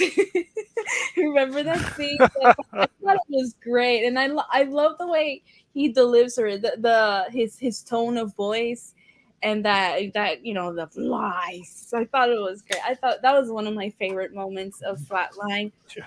Yeah. Oh, that moment. Which is it? One of the Christmas ones when he pretends he's not been in the TARDIS before. Oh yeah. And he's like overacting like no tomorrow. That is hilarious. Oh, I've never noticed that before. It's not that. It's like River's doing the TARDIS, and he's like, "Oh, it's bigger on the inside." And you could, it's just having so much fun. Tedra's always wanted to say that. Yes, that was great. Oh man, there was something. Do you feel like there's something childish about the doctor? Oh yeah, that's what made me think of it when you said childish. That's the scene that I think of when he's pretending, because he can, and he's just enjoying not. Like I said, it's so over the top. Yeah. And that moment that he is in Santa Claus's sleigh in Last Christmas. Yes! He's so childish. He's childish. He's like, "Look at me!" Oh, I love I remember. I was gonna say that Last Christmas is actually my favorite. I thought it was fun. I thought it was great. I thought it was a great reunion with him and Clara. Santa's purpose to bring these two back together, and the way the doctor made that kind of proposal to her, like the TARDIS is outside. please don't even argue. And the way he extends his hand, and that song, that little oh my gosh, the little number that Murray Gold plays in the background while he extends his hand and offers Clara. Clara's theme. Yeah, Was it Clara's theme? No. It was the song that written for the last Christmas. It was the moment, the precise moment that when the doctor says the TARDIS is outside, and he said, like saying, like, come with me, please don't even argue. And he extends his hand and he gives her that kind of look, like, just come with me. And there's this moment, this song that gets like, it sounds like it's very intense, the music, because it's an intense moment. And then after she grabs his hand, like accepts the proposal thing, they run away, like like children, like they're happy. And seeing that moment, seeing 12 so happy and laughing, and she even mentions it. She's like, "Wow, you're in a good mood." And he's like, "Well, I never had a second chances like this, like he said something like along the lines like, never had a second chance or something like that. I don't know who to thank for."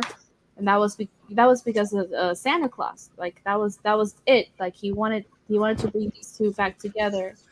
Yeah, that was back when the BBC allowed us to actually have Christmas, and it wasn't terrible, and we had to just act like it didn't exist. Can we talk about that just one moment here? What is up with not having a Christmas special? Can somebody please explain this to me? And if I'm going off subject, Joker, I'm sorry, but I really want to know what's going on. Why are we not allowed to have these Christmas specials? I really don't know. Even from a UK perspective, I can't tell you. Because they find it offensive to other religions. Find it offensive, even though they don't. It's just the progressives find it offensive. But how? Again, how? Because they find it non-inclusive to other religions. That's why. Oh, I get you. So basically, it's too much focused on one celebration for them. Yeah, it's all focused on Christmas and not on Eid or the Hanukkah and the rest of them. I think it's Eid, or is it Ramadan? I can't remember. That's really silly, because Christmas, Christmas is Christmas, and it's something like it. People say Happy Holidays, right? It's something that everybody, doesn't matter what ethnicity or religion or anything like that, kind of like they celebrate. It's just the meaning behind it. The slight difference is in the UK, Doctor Who was associated very strongly with Christmas Day. Like Russell and Moffat carried it on. It was very much, you think of Christmas, you think of your day after your presents and everything. You put some telly on, and it was Doctor Who. I think it will come back in the future. Yeah. Oh, I do. So that's my answer to it. I think that's what I'm thinking for sure. I think it will come back. Yeah. Just a little correction. It's not Eid or Ramadan. It's probably Diwali and Hanukkah. It's like most of the Jewish people we know don't care. Hey, but we know a Jewish person who likes Christmas. Yes, Rabbi. Yeah, Rabbi does. Yeah, my uncle, he's Palestinian. He's Muslim. He's from Palestine. He celebrates it. I mean, celebrate it as in a way like he would invite us for dinner and then presents and just listening to Christmas songs and whatever. It was just, I don't know, that's what it is. It's just a holiday like any other. Some take it more of a religious approach. In my country, it's like that. It's a very religious approach. And also, in this country, it's not though. So it's just really silly. It's just, when it comes to the obvious aversion they had to it. Mm-hmm. Yeah, I know. It's pretty dumb. Yeah, I want to go back to the more childish things of the doctor. Yeah. Mhm. He was looking for ways to avoid concentration on something he did not want to dwell on in the doctor's meditation, and having the impulses to blow things up, and bickering with the likes of Robin Hood and Father Christmas. And he was also get excited when he was inside a Dalek. And yeah. Oh, and there's a bit where he rides around in Davros's chair like he's a Oh, bundle yeah, of- it's dodgems, isn't it? Yeah. And he was also enthusiastically tried to find out the cause of his childhood nightmares in Nissen.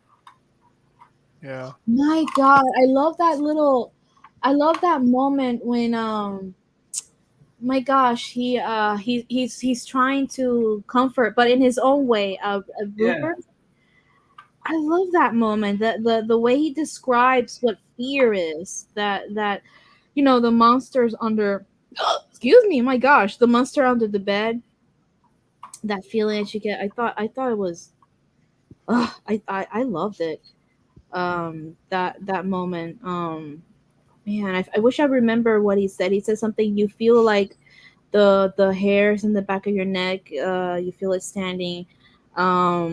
He just the way it's written and the way he says it, but he's trying to, in his own way, comfort Rupert. Yeah, I can remember what Clara says because I think that's some good lines when she says like yeah. fear makes companions of us all and that sort of stuff. Yeah. Also, the doctor could be insulting also to Danny Pink, for example. I know. He also was calling Earth the planet of the pudding brains. Pudding brains. We mentioned it. The pudding brain. Yeah. Pudding brains. When he got mad, remember in Yeah. Last Christmas? Do you remember that part? There's a movie about Alien. Remember? Yeah. You people, The Thing. something. Yeah, he said something like, "You. No wonder you people get kidnapped or killed or something like that." He said something like that. I thought it was fun.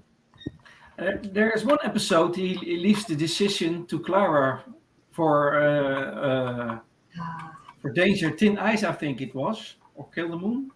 Kill the Moon. It was Kill the Moon. Kill the Moon. That was also a special episode. But there's a moment that the doctor gives the decision to the humanity to do Decision. important decision. Yes, that's the word. Important decision.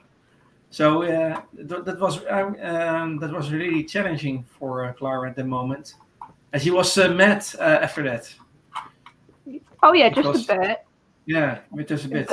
That was one of her many shouting fits. Yeah. And as with his previous incarnation, 12th Doctor also liked people who get straight to the point. And though that thought that was someone who wasn't scared in a life-threatening situation was an idiot in Last Christmas, and would have them focus on the chances of survival, however slim, to encourage them to prevail in the Magician's Apprentice.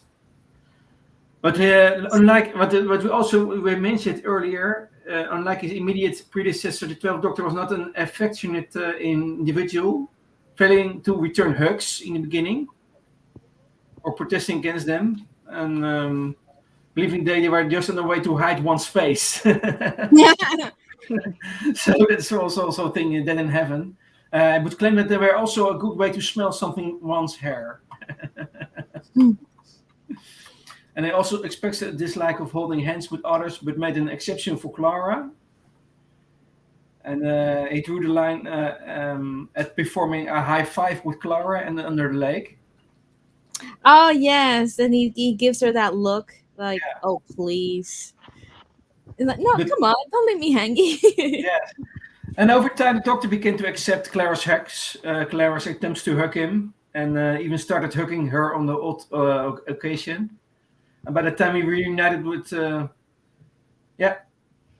and embracing the chance to hug Bill after losing her in a conflict with the Cybermen in Twice Upon a Time. So it was really a hugger at the end. So there is some progression. It was a doctor who was really looking for himself. What we mentioned earlier, am I a good man? Am I a bad man? And you can see in the very end, you can see in his last words that he has some wise words for the for the doctor after him. Exactly. He gained so much knowledge about him and what it is to be a good doctor that he throws some. He gives some advices at the end when he regenerates. So you can see progression in this doctor. That is very nice to see. Mm-hmm. And how he opens up and shows more of his emotions and softer side, and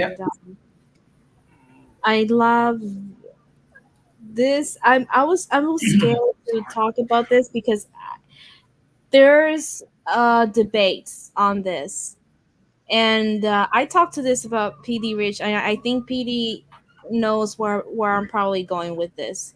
Yeah, probably. Right? We talked about it, so it might be. I know how Charlie's gonna react. I don't know how you Joker's gonna react or others are gonna react, but I'm gonna say anyway because it is about 12's character and personality. So one of the things that people talk about is the relationship between 12 and Clara. There are people who see it as platonic. There are people who see it as them being best friends, and there's people saying as romantic, and there's people seeing that which I absolutely hate is the father-daughter relationship.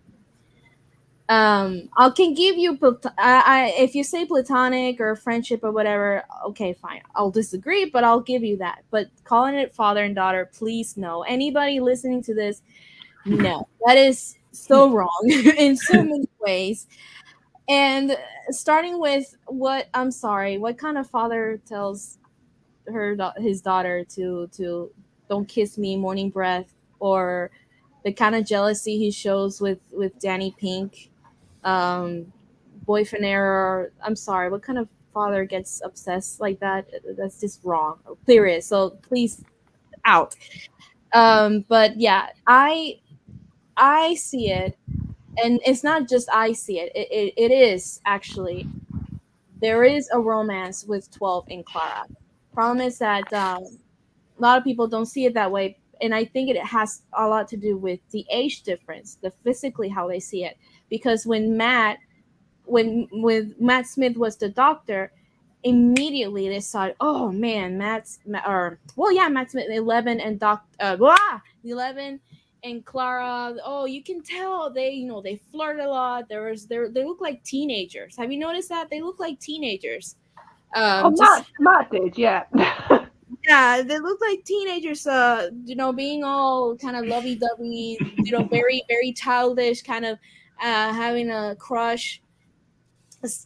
Thing like that. But the truth is, and it is actually been confirmed that yes, 11 did fell in love with Clara, and it did transfer that to 12. It did. The just because he was cold, just because he wasn't hugging her or anything like that, doesn't mean that he fell out of love. And people confuse a lot with the "I'm not your boyfriend, Clara," and it's like, oh, see, that's the confirmation. He's saying to her, "I'm not your boyfriend." But they missed the part when he says, I didn't say that was your mistake. Because he was telling it more to himself than actually to her. Because he knew that he changed physically. He's not the young, boy that Clara kind of fancied with. Remember why Eccleston, why 9 regenerated to 10? It was because of Rose. See, so knowing that he regenerated 11 regenerated to 12, it's like, well, it's understandable if you're not gonna find me attractive anymore. That, in other words, I was trying to say. But the relationship and Peter, this you can look for it on YouTube. It's right there on YouTube. Peter Capaldi said that their relationship was truly romantic. That he said it, not me. My issue wasn't the age thing, because every doctor is technically a lot older than their companion, so it wasn't the physical age. It was the way Clara treated him.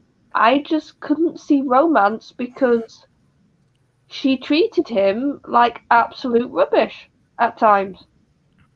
And it was, like I said, I like some companions need to have fire. Companions need to be able to stand up when they need to. They need to call the doctor out. Mhm. And I love Donna, and that's all she does for half the time. But for me, it came across mean spirited with Clara. Mhm. It came across as she just thought she was better. She thought she was higher at times almost than the doctor. And like I said, I really struggled to understand where it was coming from as well. Because other companions had gone through regeneration with a doctor, Mhm. and she was probably the most knowledgeable companion up to that point because of her whole Impossible Girl situation. Mhm. So I just really felt that there were so many times when and that's what was putting me off. The more I think about it in hindsight, it was not the doctor or Peter, it was the Clara aspect. Because I felt like she was belittling him. She was just, and it's like, I understand like companions at times want real life. They can't always be on adventures. But I didn't like the way it was written, that she was like treating the doctor as like a fun little adventure now and again, and then she would moan if he wanted to do it at a time that was convenient to him. And like I said, that's why I can never see it as a romance, more because of the way I saw Clara being written as. Mhm. But I can see how, yeah, I can see some of the stuff in the Doctor that he probably was transferring, or some of that lingering sort of feelings from Matt's Doctor was still. Yeah. The romantic feelings part. I think Yeah. going what you're saying, Charlotte, I think that Clara's problem, and she admitted, was she's a control freak. Oh God, yes. Yes. Oh, And yeah. and that's something that happens to a lot of people. You know who's my father's like that. He's a bit of a control freak. And with Clara is that she wanted to be the doctor so much, and in the end, that's actually what got her killed. She put her faith also in the doctor, and because she knew that whatever trouble she gets in, oh well, he's gonna save me, no problem. But the way she treats him, um, I don't know, I don't see it as actually abusive. I just see it in a way that she was just controlling, that she thought maybe that since he's still cold, he's still emotionless, like she felt like maybe a responsibility to take care of him. But it's just like that I don't know, kind of nagging kind of person. That's the way I see it. Yes, like I said, I can, like Sudoku said, sort of highlighted the line, like in Kill the Moon, when she literally says, "I'll slap you so hard you'll regenerate." And I Yeah. was just like, I'm sorry, what?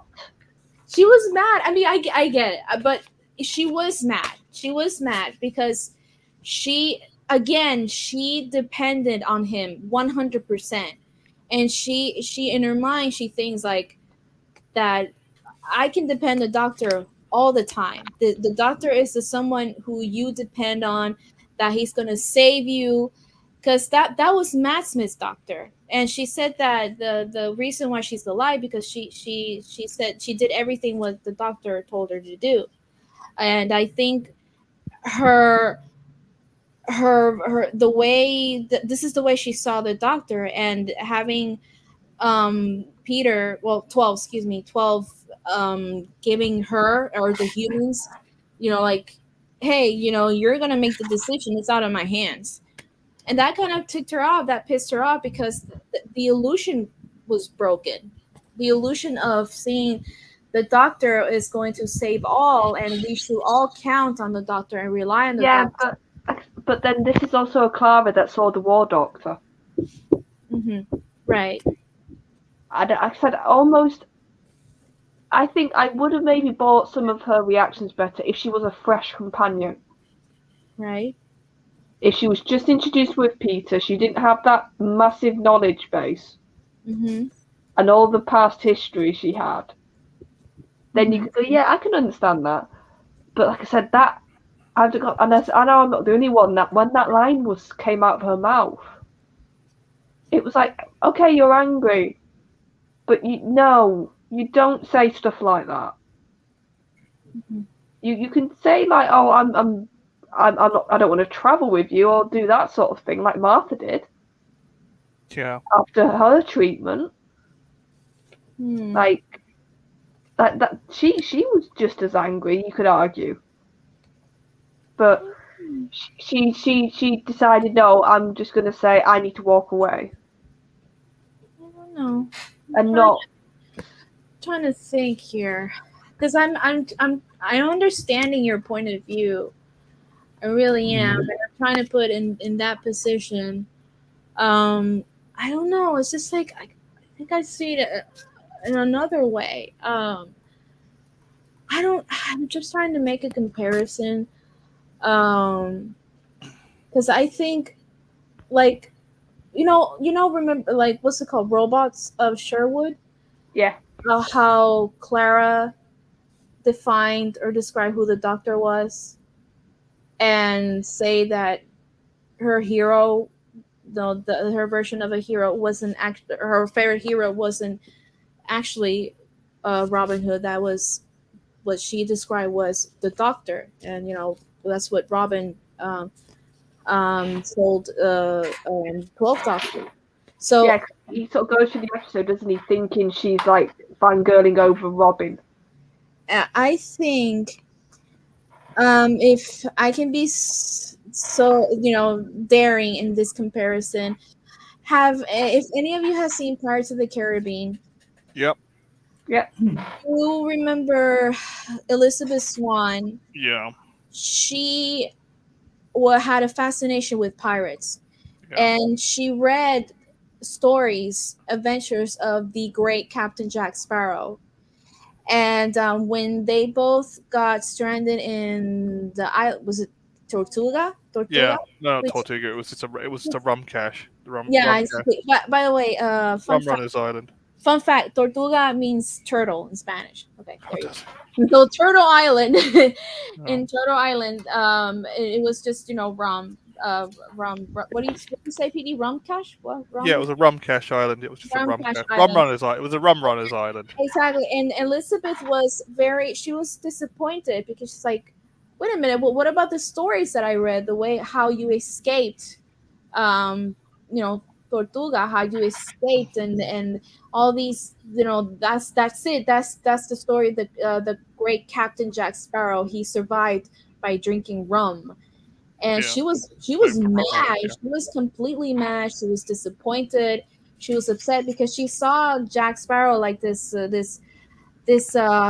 not a hero, but this interesting character, adventure. This what's the word? Not myth. Myth. I could say this, like a Robin Hood kind of personality. And I think legendary character. And I think that's Clara had such high help me out here, words, high expectations. Yes, expectations of how the way she saw the Doctor, this hero, this do-gooder, excuse me, help me, do-gooder. English speakers, help me, and all this. That I think that's why she reacted the way she did. That she was mad. She would react it, whether it's an excuse or not, I don't know. But the way she was hurting, because I felt like it was that illusion that the way she saw the Doctor was completely shattered. And she said that, it hurt me because what I saw was my best friend leaving us alone. to make such a hard and difficult and stressful decision.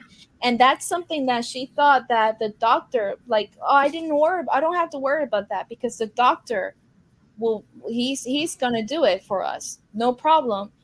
And that lead us to where? To the episode of the Mummy of the Oriental Express. Yeah. Remember what Peter said, or Peter 12, whatever.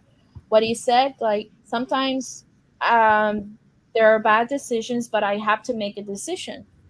They're bad, but I have to. A decision has to be made, even bad ones.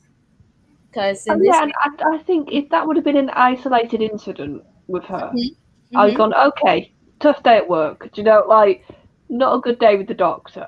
But I mm-hmm. can remember there being multiple times where I felt like she was having a go. Right. And it was just like, give him a break. Like, just leave him for 5 minutes. Leave him with me for 5 hours. I don't with you, yes. No, but it's like I said, it just there were so many times I felt like in her run that she would just like demean him, and it just got exhausting for me. And it was just like Yeah. that's why I found Bill like a fresh air, like a Yeah. burst of fresh air, where it was just like she's feisty, she's got off the fire to her, but she's not trying to, like I said, demean the doctor. It's different. It's different because again, it's just she was looking up to him in a way because it's the student professor dynamic thing. And with Clara and 12 now, see, they both were too alike. Remember me who said that what she said? What did she say? I remember her saying they were bad for each other. They were bad for each other, and they both knew that because they both are too alike. They both will literally break the entire universe, the timelines, everything will break apart just for one for the other. And that was it. There were both. They both are impulsive. They both break rules. They both love to be in control. They both make rash decisions, and they risk and all that. That's the thing. They're both are too alike, um, and the this relationship, and again, like I said, it was part of the 12's character. It's deep. It goes deep. There's a profound bond, and yes, I'm gonna say love for each other. Moffat did confirm it, and he said that that painting that you see in Heaven Sent, he drew it. He painted it. And Moffat actually said that he's, what's the word, besotted? Besotted. Besotted. Is that how you say besotted? I think so. Thank you, teacher. My English teacher. Thank you. Besotted as ever. And because of that, that love and that caring that he had, that's his downfall. That's his vulnerability there. Yeah. And that's what makes him lose himself in a way, because he knows that as a Time Lord there are rules, and even though he broke a bunch of them, like he's not supposed to mess around with time from the beginning, right? He's not supposed to do that from the beginning, but he still had, as a Time Lord, he still had to know what to do and what not to do. And he did everything possible. Why? Because he wanted Clara back. He wanted her back. That's the truth. And that's what made 12 so spectacular. He had these flaws. What he was willing to do, break the universe, break the rules, sacrifice everything and everyone for love, because he cares, because he did not want to lose somebody. and it's this desperation, like enough is enough. I lost so much already. This is he wasn't he tried to put those emotions away when right in the A series. He tried to put them away. He wanted to be cold. He was cold, but he wanted. Reason why is because he was so done. He did not want to feel anymore, but he can't help it. He's the doctor. Mhm. And that having that kind of exploded all of a sudden, like accept who he is, and that he can't help but being kind. He can't help but care. And it's both his strength, I say, both his strength and his weakness. Yes. What do you think, Joker? Yeah, it's a very good description of this doctor. What you also see in other doctors that they take care of companions, but that in this doctor you can see the ultimate of it. Mhm. It's very extreme. It Mm-hmm. goes very far. Is willing to sacrifice, willing dedication to the Mhm. companion. Mm-hmm. So I agree with that. With the dedication of going so far for a companion. Mm-hmm. To do even 4.5 billion years to Yeah, breaking yeah, it's that breaking. wall So I can see that and dying all yeah, over again, right? over again. Yeah. Oh man, So Yeah. this is very diverse doctor, and you see feminists. I want to jump to the most of the end of this. Oh, by for River Song. After a final reunion with River Song, the doctor was charged with guarding Missy in the vault at the university with Nardole. Mm-hmm. And sometime into this role, he began his tutoring Bill Potts. He was a teacher who soon became his traveling companion, and with Nardole joining them after an invasion by monks. And when testing Missy's rehabilitation, resulted in Bill becoming a Cyberman, Missy leaving with the master, and Nardole having to be left behind. The doctor was mortally wounded in battle against the Cybermen. Some very last stories of this doctor. And then was trying to halt the regenerative process after growing weary of constantly changing persona and losing companions. The doctor crossed paths with his original incarnation and the testimony, also encouraged to regenerate by glass avatars of Bill and Nardole. And accepting his impending regeneration and his responsibility to life itself, the doctor used his last moments to give his successor some words of advice. Willingly accepting to carry on being the doctor before finishing his regeneration into a female body. And you know, Don't remind me. yeah, It hurts. It hurts. Like it hurts, and it hurts. It hurts more now than it did then, for mhm. obvious reasons. Um, can we like talk about how I think, and I don't want to. What's the word? God, I'm so bad at English sometimes.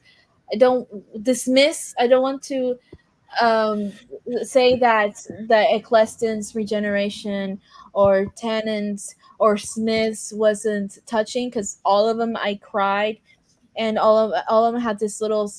They made their little speech, their little except Tennant just pretty much said, "I don't want to go." Yeah, Ten just cried for 10 minutes. Yeah, I cried, but Smith's departure was beautiful, was bittersweet, beautiful. I think Eccleston's departure, what I thought it was sad, but it was positive, right? Because he ended. Have you noticed that he's like the only one who kind of ended like in a positive note? He Oh, said, Matt ended on a positive. "Yeah, he was." It's like I always remember when the doctor was me. But if it looked more sad, I guess. Yeah, but like Matt's speech was about moving on, and Right. like Eccleston's was all Matt Eccleston's was a bit different because his was about almost accepting himself right at the end. He's fantastic. Uh-huh. And when he says that, oh, you were fantastic. And you know what? So was I. And he made a little smile, and I thought that was beautiful. But just I'm saying this so all you know that I'm not trying to be biased, but because 12 is my favorite. Because all of them have an extremely special place in my heart, and all those departures I cried. But there was something so moving in 12's departure and his speech. It broke me. It Yes. I broke. hear you, Kel. I hear you, Kel. In the chat. I'm sorry? I'm talking about Kelly in the chat, what Kelly Lynch just said. Seeing 12's regenerate was even sadder knowing what's coming to take over. I had tears in my eyes when he said, "Doctor, I let you go." Oh God! Stop it! Stop it! That was for me the point. I was really and we see falling that ring on his finger. Oh my God! That slow motion. But he was married to River Song, and so this his ring fell on the ground. TARDIS. Oh Yeah, I think the moment that got me was when he was literally talking to the next one. Yes, because which worst. Yeah. Because we hadn't had that before. We'd had a bit of like very genuine sort of things about this is what I was like, this is what I'm going to remember, things like that. But we hadn't literally had a doctor say, right, number 13, this is what you need to remember. Yeah. And it felt so, like I said, sad, I think, because you just felt that last bit of almost regret just coming through almost. Yeah. And sort of to add that to the theme of this doctor didn't want to regenerate for such a good chunk of that episode. I mean, one of my favourite bits in that is when he's comparing his life to the battlefield. Oh, yes. And he's basically in that speech saying, why do I have to be the one to carry on? Everybody else, and like, it sounds horrible to say, but this is the vibe I was almost getting from the performance and the writing was, everybody else has an easy out. They can just go or die, or I have to carry on. Uh-huh. I have to just keep accepting that I'm going to regenerate. Yeah. And it was almost him saying, like, I don't want that. And that's why I love the imagery of that they were literally on Dead Man's Land. Like, Christmas Day, where the truce famously happened, a football day match. And it was just like, that's what I loved, like, that when it comes to, because I love my First World War, like, soldier poetry and stuff like that. That Christmas Day football match is seen as such a special moment. Because in the midst of all that horribleness, they just thought, you know what, we're all blokes, we're just going to play a bit of footy. And it's that but it's that idea of they took away all the stuff that was happening around them and just did that. So that's, for people who I know who love history like I do when it comes to that First World War, that day is seen as such a special day. And I just love the fact that Moffat sort of used that theme and put it directly against the Doctor. To say, like, he's a soldier, he's weary, he wants that reprieve. Like the soldiers got, but he wants something a bit more permanent. He wants to just stop regenerating constantly. So the fact that he didn't want to regenerate, and then when he did, he was literally giving advice. And that's what I loved about that moment in his whole regeneration sort of going speech. Yeah.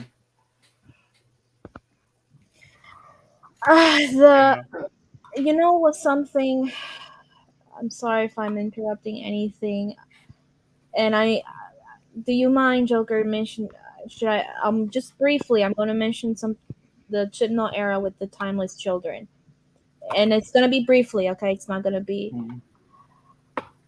that's what made me the timeless children plot so angry, because these departures, this the speeches that these doctors made, because they know they're it's going to be a different face, a different body, a different personality, even again, with the how psychology works, right? With them having a new face, a new body, and just having them um just hurt, or not wanting to go, or one not wanting to end, um and having Peter say that, it's just it's so heartbreaking, right? Because it's a regeneration that they have to do, because they're dying. They are dying, and they're gonna be reborn again. And I mean, Mhm. I'm talking, right, and that's why the timeless children, that's why it makes me so angry, because it's just infinite generations, right? Oh, a bullet. Oh, okay, well, regenerate. You can throw yourself off a cliff, regenerate. You know what I mean? Like, oh, well, Oh yeah, what? no, it Yeah. cheapens it. There you go. Thank you, Charlotte. My Yeah. gosh, you're I feel like you're in my head. Yeah. Because I'm sorry, I cannot word things properly in English sometimes. No, it just makes doctor so the doctor can die millions of times. I It doesn't matter. appreciate Charlotte. Can I say how much I appreciate you, Charlotte? I can express sometimes, and it just feels like you know me so well. It Yeah. cheapens it. It Yeah. cheapens it, and it makes it look even vain, right? Like in vain. Yeah. And that's why when I go back to watch it, well, I don't go back to watch it all the time because it's heartbreaking, right? I'm not a masochist, but it makes me cry even harder. And have you noticed that aside from himself saying goodbye to himself, he was saying goodbye to Moffat, and he was saying goodbye to Murray Gold. He mentioned something about the music or the symphony, something. I have to find the speech or whatever you could say. That he mentioned something about the music, and that's like a reference to Murray Gold, because Murray Gold was also going to be departing. Yeah, no, it really felt like a lot. Sometimes with regeneration lines, you can tell it's a bit of a double meaning. Like, but beyond just what's been written, obviously with Ten, I don't want to go. You got the vibe that was the double meaning of Tennant being so close with this role at that point, he didn't want to leave it. And like with Peter, when he said, "Doctor, I let you go," Oh, I remembered even then almost shivering because I had that thought of, I feel like he's talking more. How do I would? It felt like there was a lot of meaning beyond just the doctor saying that. God. It felt like Peter was almost telling the audience. I want to cry. You know, yeah, no, I My can wife's remember even at the time I had that sort of shiver of, oh, is he talking more than just the doctor here? Because that's why I think now when that line has got so much it resonates so much more now with me. Yes. Yeah. Kijk, Oh, I've made Melina cry. Made Melina I am cry. crying. I am. I'm like, oh my god. Oh, stop it. I think we have discussed most of the things of this doctor, because I want to finish this live stream now. Kijk, there's one comment of Sedeku. I do feel a lot of precious area discussing is tainted by the current era, sadly. Every series is in relation with another series, and you cannot avoid all things. We have discussed all the in the beginning till now. This series goes about every incarnation of the Doctor, and every incarnation of the Doctor is related to another Doctor. So you must look behind you and forward. So we try to in these live streams we try to analyze every Doctor. So next week we will do the 13th Doctor, and we have to. You sure have to. and that's that. It's Here we not, go. Melina's back It'll be a now. very quiet half hour, then we got to give up. All right, you mentioned 13th Doctor and the tears have gone. Just feeling Yeah, the feeling's gone. Thank And I you. sit there going, I went to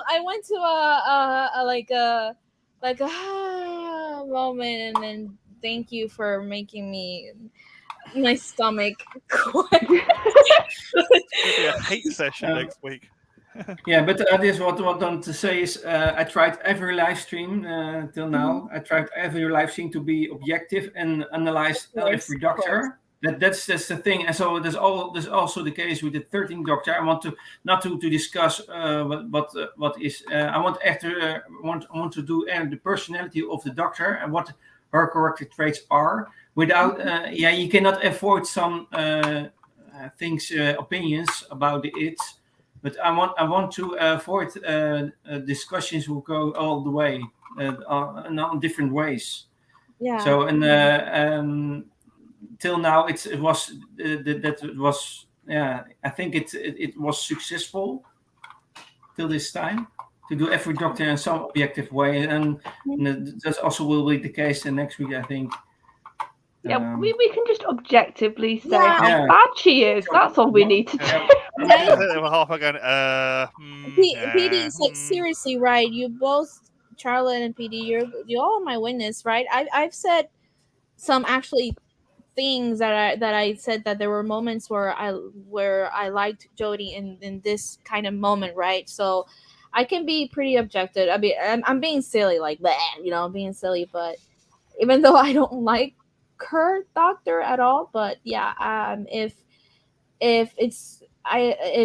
you're okay with it, I can be on also in the stream and give my honest, really analysis about her character, if there is any character. There's character. There is character. I'm sorry, I have to say it. I'm sorry, but it's just there's character. That's all I'll say. Yeah. It's gonna be. I'm not gonna lie, and I promise you, I am not being edgy. I'm not being sarcastic. I'm not being mean. I'm not being any of that kind or hate or whatever.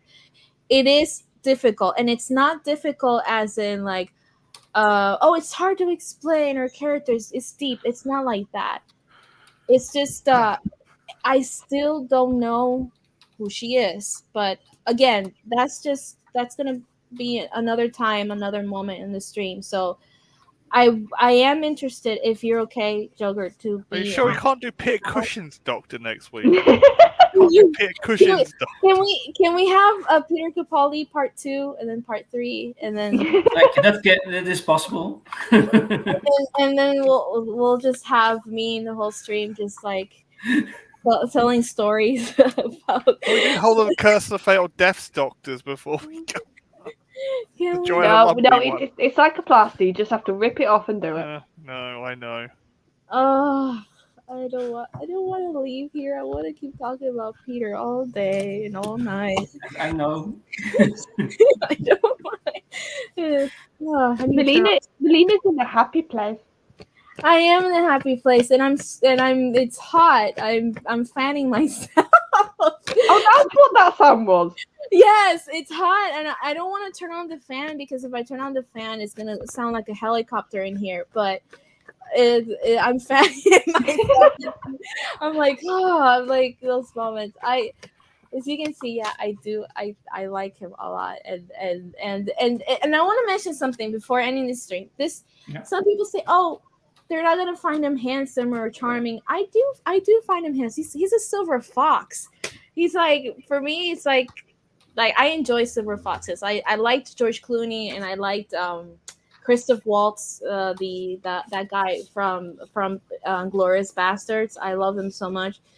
But there's something about Peter that he's so charming, and he's such a gentleman, and so sweet and so kind, and he still transferred that in the Doctor, and there's something so childish in him because he was a fan since he was a kid, and he knows what it's like, what it is to be a fan, and what it is to see your Doctor on screen, right? And have that feeling of, oh man, I wish the Doctor would, come to me and take me on these adventures.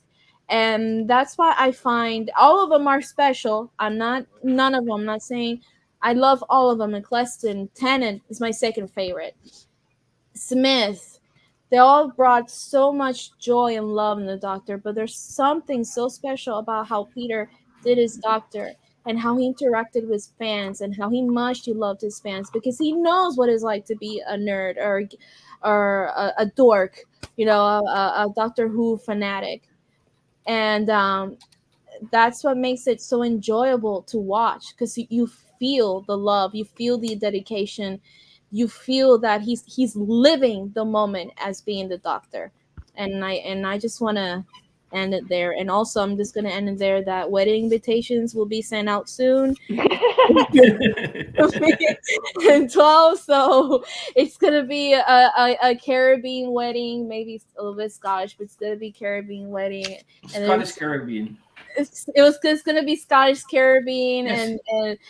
and there's going to be some salsa music and merengue music, and a lot of yelling Spanish, my family, a lot of yelling Spanish and all that stuff, but it's all good. So all of you are invited, and Charlotte, you're going to be my maid of honor. There you go. Thank you. You're going to stream it, Joker. That's it. There. I'm going to end it there. So I want to thank you all. Melina, thank you for your contribution. No, thank you. Your enthusiasm and your passion, and you can your English is very good. So is yours. I just struggle a lot because, like I said, Charlotte. Oh, I appreciate Charlotte so much, because she most of the time she just knows what I'm saying, but it's struggling. It's really struggling because, like, if you put me in talk Spanish and I talk really fast, and it's hard. You don't understand, right? Being bilingual, that it's just this little brain thing. Like, there's a switch, right? Like in your head, and you have difficult times to choose your words carefully.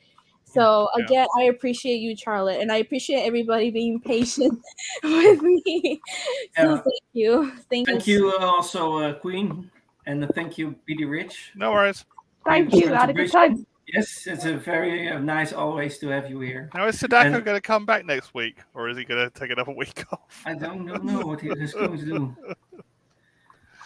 We'll see what he feels like on the day. If you don't come back, Sadako, I don't blame you. Be on. I hope you're on, and it's Sadako. I hope you come back. I think it's gonna be an interesting panel. Like, to be fair, Sadako's probably going to be these on. He'd be a bit more positive than the rest of us. Yeah, probably. But I want to thank you, Joker, so much for doing me a little favor and moving the stream for today, because I said told you yesterday it was gonna be hard for me to because of the work. So thank you so much for doing this little favor for me, and it's an honor, it really is. I say it from the bottom of my heart. Thank you so much. Yeah, thank you. Okay. Next week we do. I don't know if it is Monday or Tuesday. I think on the regular day, Monday, we do. I think actually, you know what? Can you hang on a second? I think on Monday, if you're gonna do the stream on Monday, and if you don't mind me, if you're okay with me going, I think I'm free on Monday. Let me check. Yeah, I'm free on Monday. Okay, we can do it Monday. That's good. Next day week, Sadako Monday. So next Monday, then it's the 20th December, 7:30 p.m. UK time. We are here. I want to thank everyone, and I want to wish everyone a very nice week. And see you later, all.